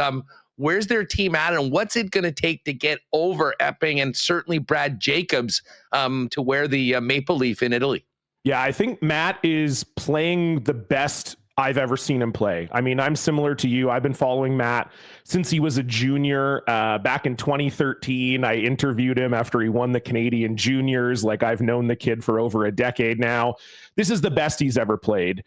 He won the slam in London, the AMJ Masters. He also won the PointsBet Invitational, which is sort of Curling Canada's showcase event. And then he made the final again at our last slam just up the road from me in Nisku, Alberta, the Co-op Tour Challenge. And yeah, he's up to 3rd in the world, which is the highest he's ever been, I believe. It's really been EJ Harnden has been the key. Last year, they dropped BJ Neufeld and picked up EJ, who curling fans may know was an Olympic gold medalist back in 2014, played with Brad Jacobs for a long time. His brother was on Matt's team already, his brother Ryan. Then EJ was on Gushue's team, had a bit of a falling out with Brad there, moved over to Matt's team, and ever since then, Huss, they really have just been, they've been great. I think it's really unlocked something for Matt. Colton Lott went from 2nd to 3rd in that move. He's been playing with Matt since they were kids. They have a great chemistry. Obviously, the Harnden brothers have a great chemistry. Just kind of seems like everything is clicking for them, but they have yet to win the big one. They've lost a couple Brier finals. And so weirdly, the Olympic trials over the years has kind of been a place where people win their first big one. I think just because of the pressure of it all. Brad Guzju, of course, famously winning the 2005 Olympic trials when he was still a youngster. It would take him another 12 years to win the Brier, his first one after that. So yeah, Dunny's kind of in that fun spot where he maybe has a chance to make his first ever huge win, the biggest win in curling. We've got two notable Manitoba teams in the women's competition, and they're 2 and 3 on the odds board, but I've never seen anything like this. This is Rachel Homan and everybody else. What's it going to take for Carrie Anerson, Caitlin Laws, or even one of the longer shots to upset the Homan Express? I think what you are hoping for, if you're Carrie Anerson, is just that the pressure of the Olympics gets to Rachel, because Rachel's done everything, especially when you talk about the last 2 years in the sport. It's a run unlike we've ever seen. Unprecedented. Their winning percentage in the last 2 seasons and to start this season is over 90%. They've been in the finals of the last 7 slams. They've won the last 2 Scotties undefeated. They've won the last 2 world championships. But what Rachel Homan is missing from her trophy case is an Olympic medal. She's been twice. She went in 2018, had a very disappointing tournament, missed the playoffs there. Then she went as a mixed doubles player in 2022 with John Morris, missed the playoffs there as well. Obviously, legacy means something to all athletes. I mean, Rachel will tell you that she doesn't need an Olympic medal for her legacy, and I agree with that to an extent. But I think Rachel deep down knows, like, I need an Olympic medal in my trophy case. Doesn't necessarily have to be gold. I think the world has caught up to Canada to a point where there's no disappointment if a Canadian team, pardon me, wins silver or bronze. But yeah, I think if you're Carrie, you're hoping you get to that 3, it's a best of 3 final. You hope that Rachel all of a sudden goes, okay, damn, I'm really, really close to getting to my potential legacy, my potential last piece of the trophy case. And you hope maybe that gives her the shakes a little bit, because otherwise, yeah, Rachel is the clear best team in the world right now. And it's really not close, to be honest. You know, the Anerson rink had a, let's just call it a roller coaster through 2024. I mean, I don't know if we've ever seen a team go through as much as they did.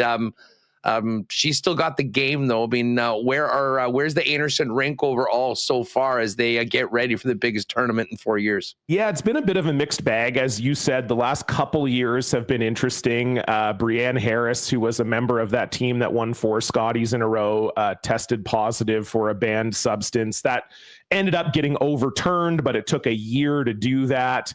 By then, they had kind of moved on from her. They brought Carly Burgess on last year, halfway through the year.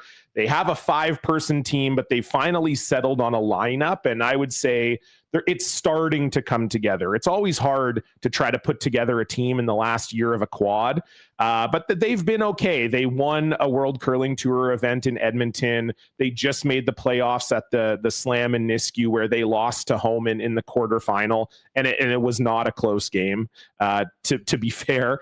But yeah, I think they're one of those teams that, as you said, they can get hot. They are good. Carrie has game. But yeah, again, they haven't had the start of the season where you go, wow, they're really going to have a great chance to beat Rachel. I would say they still have a few things they need to figure out in this last month here, leading up to the trials. Well, it'll be all eyes on Halifax, the Scotiabank Center, November 22nd to 30th. The 8 men's teams and the 8 women's teams will go at it in the Montana's Canadian Olympic curling trials. John, tell us about the book. First off, I will always plug when we have you on. We are podcasters. We crank out a lot of content. Yes. Broomgate was one of my favorite series I've ever heard. You don't have to be a curling fan to enjoy it. It was so well done. But you put together your curling gig with the comedian background and put together Curling Rocks, Chronicles of the Roaring Game. It's a funny sport. It can be even thought of in Canada as somewhat of an eccentric pastime, despite being sort of the home of the game. Tell us about this book and what people can look forward to. Well, I mean, you just laughing already while you're talking about the book kind of says it all. I mean, yeah, thank you, first of all, for the very kind words about Broomgate. I appreciate that. I would say this is kind of an extension of like the tone of Broomgate, I would say. I've always kind of felt like all the curling books you ever read are memoirs or biographies or strategy guides. Like Jennifer Jones, for example, just put out a memoir of her career. It's been doing really, really well. And then that's awesome. Obviously, people want to hear those stories, but I kind of thought, well, my curling career wasn't amazing. So how would I go about writing about curling? And I kind of thought, no one's ever really written a book that's just sort of about the sport in general. And so, yeah, it's a collection of funny, touching, heartwarming essays about the game. It does include some about my own career, but it's mostly about the pro game. Definitely tongue-in-cheek. Like I have an entire chapter where I rank curling fashion choices throughout history. I've got chapters where a chapter where I try to build the best curler using body parts from a bunch of curlers throughout history. Just things like that. It's kind of like some barroom debates as well. I have a couple chapters on who I think the men and women's GOATs are. Just stuff like that, where it's kind of, I wanted to make it so that a non-curler could enjoy it, just like Broomgate, but that a curler could say, wow, we do finally have a book that is that's for us, that's about our sport. And so, yeah, there it is, Curling Rocks, Chronicles of the Roaring Game. I think we here in the PEG can still claim to be the capital, the epicenter of the sport. So I think there'll be a lot of people that'll be looking to maybe throw a Curling Rocks copy under the tree for some friends coming up. Tell us people how to get it, and it's already available now? It is available. You can get it anywhere. It's available at any bookstore. If they don't have it in stock, they should be able to order it for you. But yeah, available all across Manitoba and wherever your listeners are coming from. And yes, I will say that is one of the highest compliments I've received so far, where friends have been like, thank God you found something for me to give to my in-laws for Christmas. I feel like that is exactly what Curling Rocks is made for. Curling Rocks, Chronicles of the Roaring Game, available everyone from our pal John Cullen. Two things I want to ask you just quickly before we wrap up. Follow up to Broomgate. What's the broom situation right now in world curling? I know, very funny that I put out this podcast and the very next season we have what we called Foamgate, which again kind of goes to show you that we both lack for inventive names in curling or inventive scandals. Well, the fabric was a problem 10 years ago. Now we don't like the foam pad that's under the fabric. But yeah, I'll keep it super short. Essentially, over the years, it seems the foam pad that the fabric on the broom was getting wrapped in was getting harder and harder over the years. And there was really no rules against that. So almost similar to Broomgate, we had no rules about the fabric. We didn't learn a lesson, I guess. We never made any rules about the foam. And so people were upset. They felt like, again, the brooms were just becoming too powerful. And one broom company took that to its logical end. They went right to the very top of the hardness scale. Curlers didn't love how that looked on the ice. They ended up having another sweeping summit over the course of the summer, like they did for Broomgate, which you'll hear about in the podcast if you haven't listened. And they decided to dial back the foam in time for this Olympics year. So yeah, all the curlers are using a softer foam this year. It does seem like, Huss, maybe they've dodged another bullet here. I don't know. It seems like everybody is pretty happy with the new foam. But yeah, I think we're heading for another off season once the Olympics are done and dusted, where they're really going to take a look at being very, very strict about the broom rules moving forward. Hey, one other thing in addition to the book that's out now, Curling Rocks, there has been a big change with the Grand Slams. You're working with it right now. The Rock Network, I think a lot of people like curling maybe just weren't aware where they can see it. And it's now available, all the events for free. Fill people in on the Rock Network and how they can kind of watch all these teams build up to the Olympic trials in the Grand Slam events. Yeah, totally. I think a lot of curling fans will know that the Grand Slams were bought by a group, the Curling Group, a couple years ago. And one of the things with the Slams over the years, it was owned by Sportsnet, and the Slams start on Tuesday, and Sportsnet's coverage wouldn't start until Thursday. And so you have these biggest curling tournaments in the world, and you don't see the first 2 days of the competition. Like, it didn't make any sense. It would be like if the Masters for golf, they only showed Saturday and Sunday. Oh yeah, here's a bunch of stuff happened Thursday, Friday, but you don't get to see it. I mean, we'll join in progress on Saturday. That's kind of what happened with the curling. So the first thing the Curling Group did is they said, look, we're going to stream every game all the time. We're streaming Tuesday, Wednesday, but we're also doing every single game. So not all the games will have commentary, but you can watch every single game at a Grand Slam over the course of the week. And last year we were partnered with a production company and they hosted it for us. But now we have our own fast channel, our own OTT channel called the Rock Channel. It's just rockchannel.com. You can get it on Roku if you have Roku, but if you're just on your laptop, you just go to rockchannel.com. When the Slams are on, you can see every game, at least one game every draw will have commentary. There you go. They got a beautiful picture of it right there. But yeah, and you can see it also as VOD, video on demand. So we were just in the Co-op Tour Challenge. If there was a game you wanted to go back and watch, we've got them all there. There's some feature content on there and stuff too. So it's a really exciting time for the sport. It's more accessible now than ever. And as you said, the main thing, it is free. It's ad free. All you got to do is sign up by email and you can watch every game at the Slams, including next week. We're in Lake Tahoe. So very excited for that. John, thanks so much for coming on. Good luck with the book, and obviously good luck with everything going on with the Slams. A pre-booking request to talk to you in a few weeks in and around the curling trials. I'd love to get you back on when we're talking about all that. I will come back anytime. Love chatting curling with you guys. Love your show. So yeah, anytime you want me back to talk rock, I'm here for you. Good stuff, pal. Thanks so much for doing this. Thanks. Appreciate it.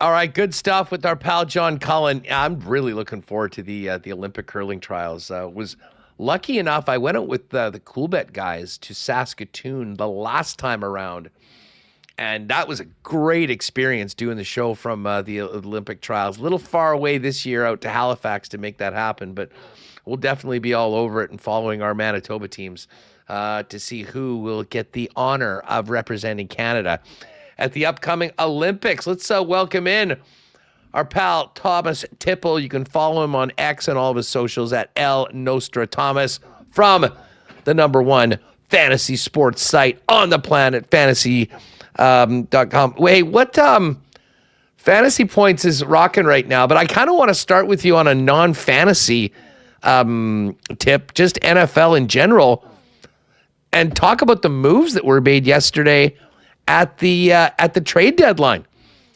I got to be honest, the New York Jets don't do a lot of things right, but I got to give them credit for the return they got yesterday for Sauce Gardner, who I did not see being traded. He had just extended with the club, and Quinnen Williams.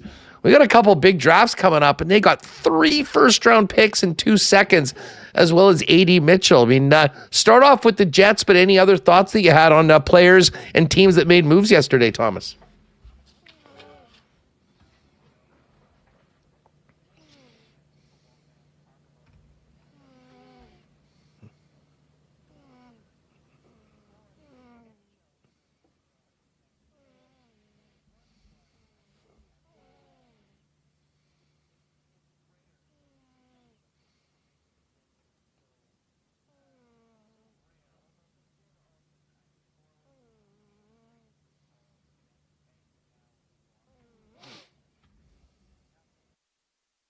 From the Kansas City Chiefs.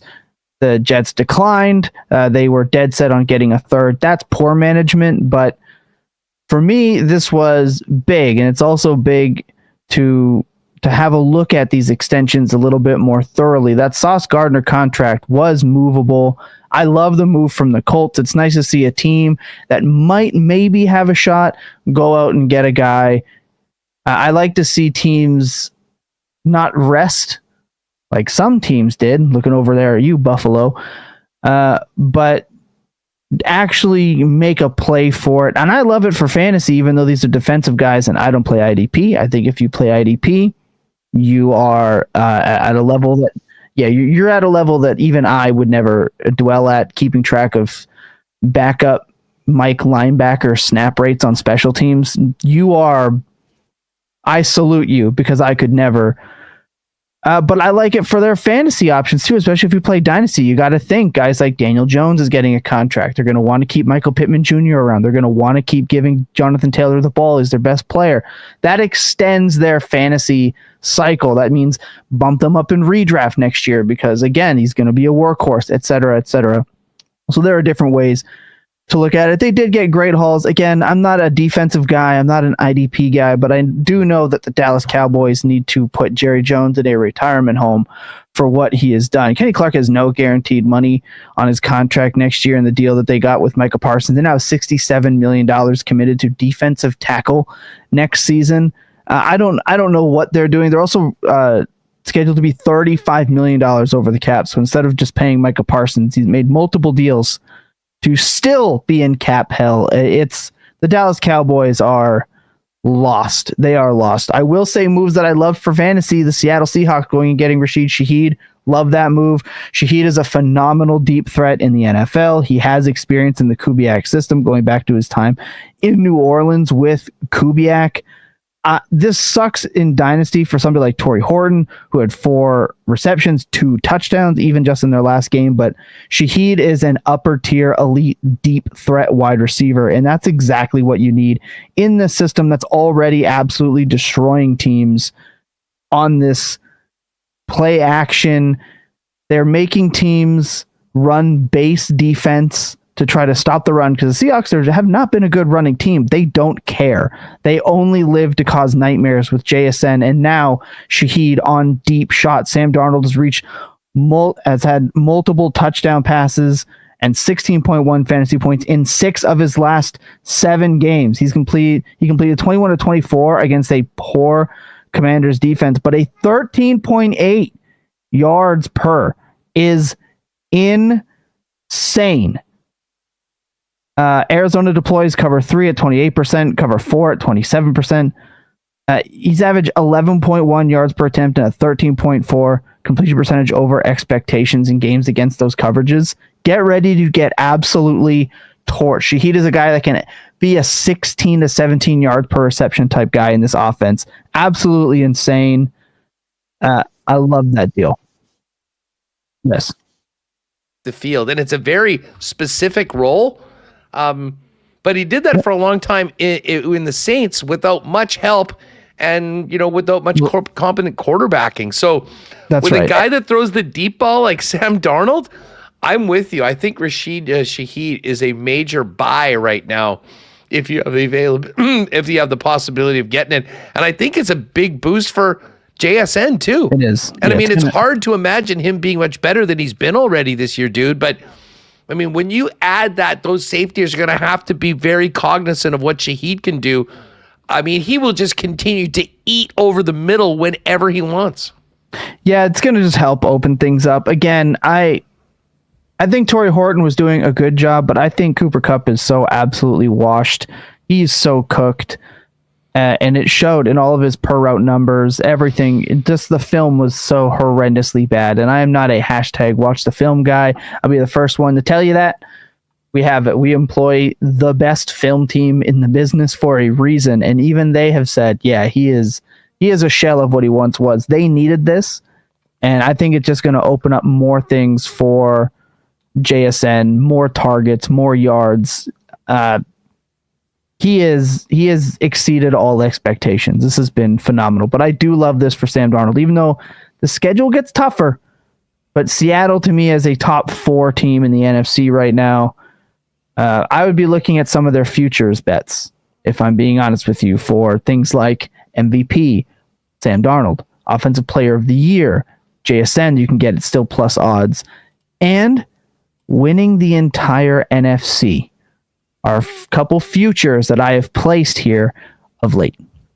Sammy Darts. I'm just looking at Coolbet's numbers for MVP. And wow, that Chiefs-Bills game sure flipped the numbers in the markets. Yes. Mahomes dropped to 4-1 along with Drake May. Josh Allen, after fading, is now right up at the top, plus 150 to win. Matt Stafford at plus 550, and then there's our guy, Sammy Darts, 12-1.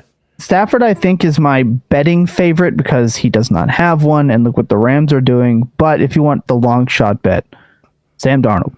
Yeah, I think we can erase Jordan Love after that performance against the Panthers last week. Yeah, Jordan Love was never in my consideration. I'll say this. I think Baker Mayfield's still alive. If Tampa can have a second half, I think that's actually a nice value number there. I think he was probably more in the mix of like a Darnold, but you're getting him at 20-1. Listen, I know we want to get to a great promo you guys have for the rest of the year on the college football season at Fantasy Points. Before we do that, though, I want to ask you about the Vikings. Thoughts on J.J. McCarthy's return, their win in Detroit, and the fantasy outlook for both the receivers and by the way, what's the latest on the backfield? Aaron Jones came back, looked really good, and then left the game. Just give us a little update on the Vikings and your thoughts, particularly with the return of the kid. Yeah, well, the thing with Aaron Jones is that he's old, and the thing with old running backs is they often leave games. He has hamstring problems. It's going to bug him quite a bit. I'll say this about J.J. McCarthy. He looked great on script. Outside of script, he looked like he did in week 2. He looked terrible outside of script. And Detroit had a banged up secondary. Now, they did bring a ton of pressure. He does get a Ravens defense that has, though, gotten better, is still terrible. So to me, this is the game that you should be looking for, and it has quite the over-under. I believe it's 45.5 points. The last time I checked, it's 48. So the line has moved 48.5. The defense for Minnesota is very beatable, though they had a really good game the last week. That is a divisional game. Those games are always weird. They're always strange. It's why I don't ever make bets when the AFC North play against each other, because you just never know what happens in division games. Yeah, don't even get me going on the division games. I think right now, and I'm paralyzed with fear that my Survivor season is going to end this week. Oh no! I've got Tampa and New England. They're playing each other. It's going to be a really tight game. Just take New England. I am going. You think New England rolls in that one, even on the road? Yeah. Tampa Bay's defense is terrible. It's so awful. It is woefully bad, worse than New England's, and that's saying something. I don't know. I've got the Panthers over the Saints right now, and that I like. I like it too, but I'm just not confident in it because of the NFC. And just of those divisional games. We've seen it. That Tampa New England game, Bucks minus 2.5. You're like in money line for the Patriots, huh? Plus 121. Yeah, I have the Patriots winning that game, but again, it can go either way. I think they're giving a little bit too much credit to the Bucks at the moment. We'll see what happens. New England's a team on the go here, and I like it. But if you want to talk, something like J.J. McCarthy, the Ravens deploy the 4th highest rate of man coverage, and McCarthy averages 8.37 yards per attempt with a 12.3 completion percentage over expectations. He's also ran twice for 15 and a touchdown. That's 38 dropbacks against man. So Baltimore does give up the 6th most receiving yards, 259.8 yards per game, and the 6th fewest rushing yards at 13.1 to quarterbacks. Baltimore has allowed just 1 touchdown to quarterbacks over their last 3 games. So they've locked it up towards the red zone, but they give up a ton of yardage. For me, this is the test for against a defense that does not exactly apply a ton of upfront pressure. Baltimore has struggled with that, though they did make a trade with the Titans for Dearness Jones. I like that move for them, but this to me is the week. He's gotten 1 week in, tough test against Detroit. Now he gets Baltimore. Can he keep up with an absolutely insane offense like the Ravens have? And also you want to keep in mind that Lamar, I believe, has lost 4 games in his career to teams in the NFC. So they don't see him often, and when they do see him, he torches them. We'll see.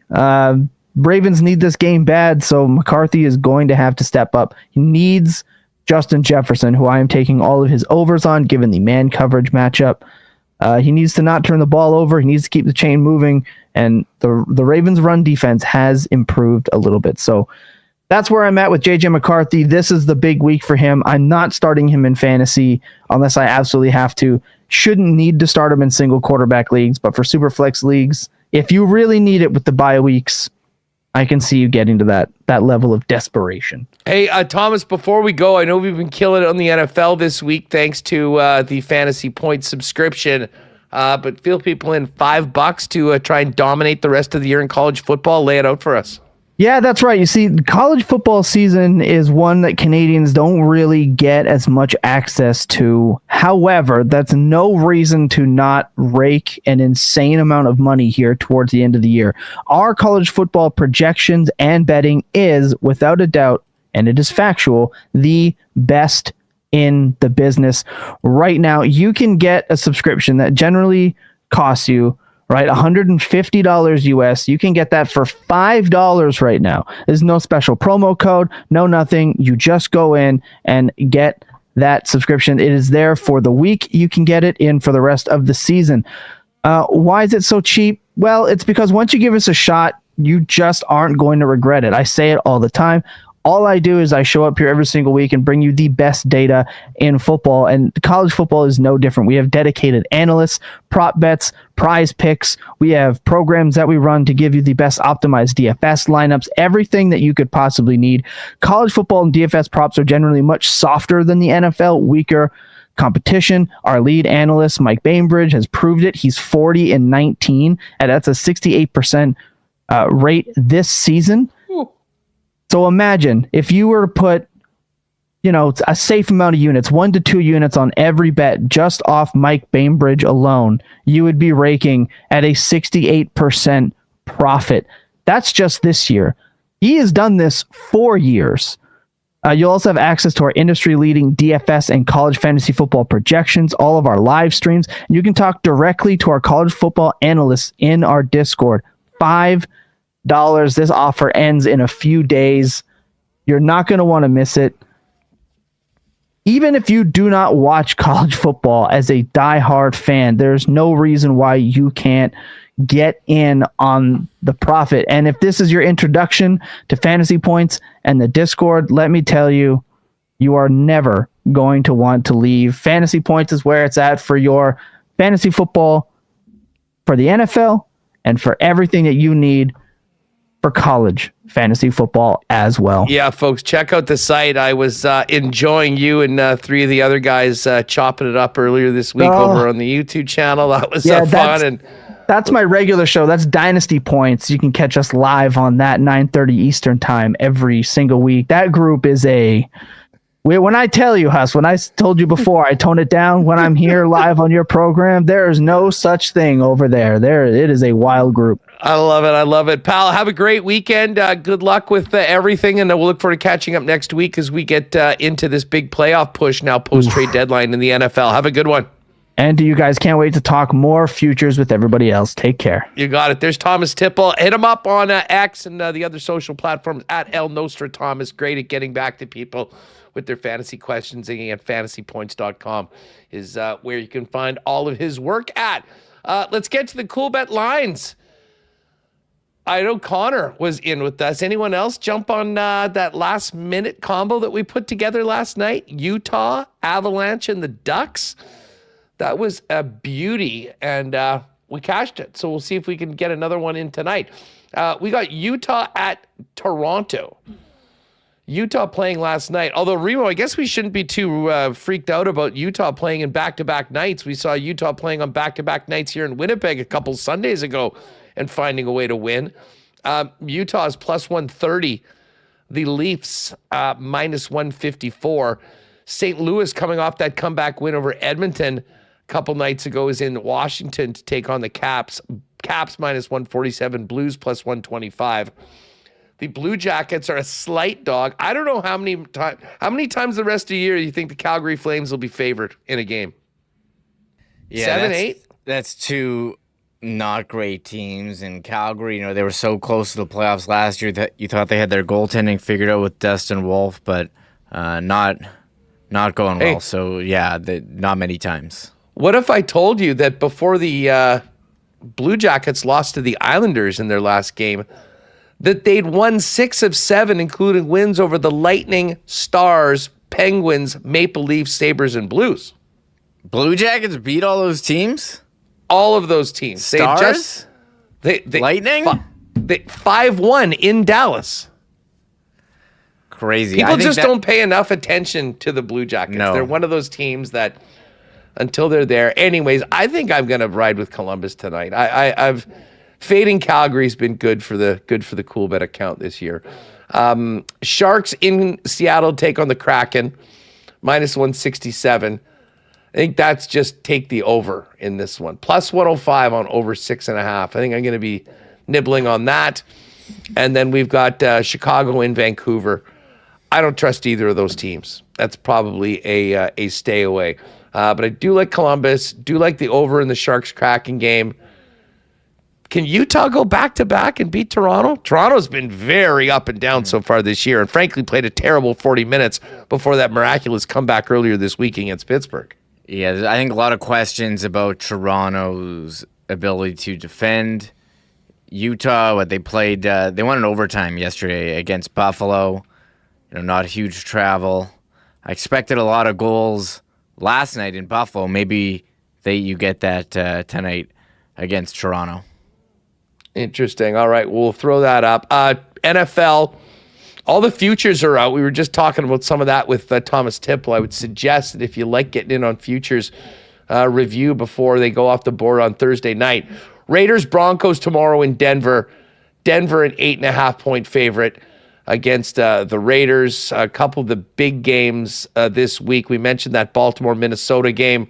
Vikings a 4-point home dog in that one. And Tampa at home to New England. Tampa 2.5-point favorites. The Rams and Niners going at it in San Francisco. San Fran is a 4-point home dog. Steelers Chargers, the Sunday nighter. That should be a fun one. LA 3-point favorites. And whoa, we got a good Monday nighter next week. Going into Remembrance Day, Eagles and Packers. Packers 2-point home favorites. As we mentioned, all the futures are up right now. Tonight in the exclusives, what do we have here? T1000, Kadri to score and the Flames to win +335. Yeah. The West Coast Wagon, Besser, Paterson, Quinn Hughes, each to get a point, and the Canucks to win. That's +340. Homecoming, Connor Bedard, 2 points, and Blackhawks to win +450. Best Buds, that's got Jake written all over it. Matthews a goal, Nylander 2 points, Leafs to win 5-1, and the young core, Guenther, Cooley, Paterka, each to record a point, and the Utah Mammoth to win. Those are all in the Cool Bet exclusives. What's our Super Boost tonight? Matthews to get a point, and Wemby with a double-double. That's boosted to +104. Some other hoops combo cards. And we do have the CFL 110 division final boost. Alouettes to win, Riders to win, and the Hamilton-Montreal game to go over 53.5.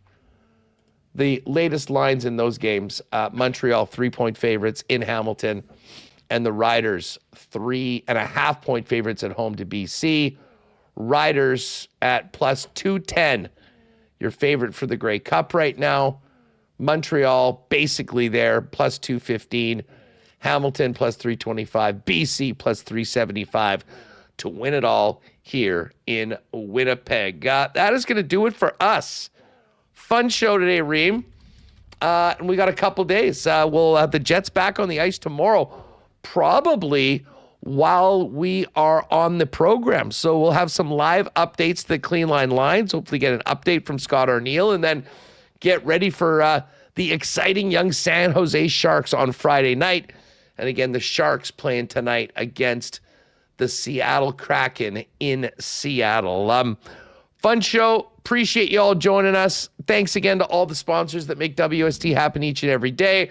And of course, our guest, Thomas Tipple, John Cullen, Sean Reynolds, and John Hodge, who joined us right off the bat for a more on the Bomber offseason. That's going to do it for us. We'll catch you tomorrow right here, 1 o'clock p.m. And if you do want more on last night's game, Remo and Connor did a great job with the post-game coverage. That's up at the YouTube channel and on the podcast as well. For Michael Remis, I'm Andrew Paterson. Have a great night. We'll see you tomorrow on WST. Oh, my God! Oh! Shut it down! Let's go home! Thanks for tuning in to Winnipeg Sports Talk Daily. Make sure to subscribe on YouTube and your favorite podcast feed at winnipegsportstalk.com.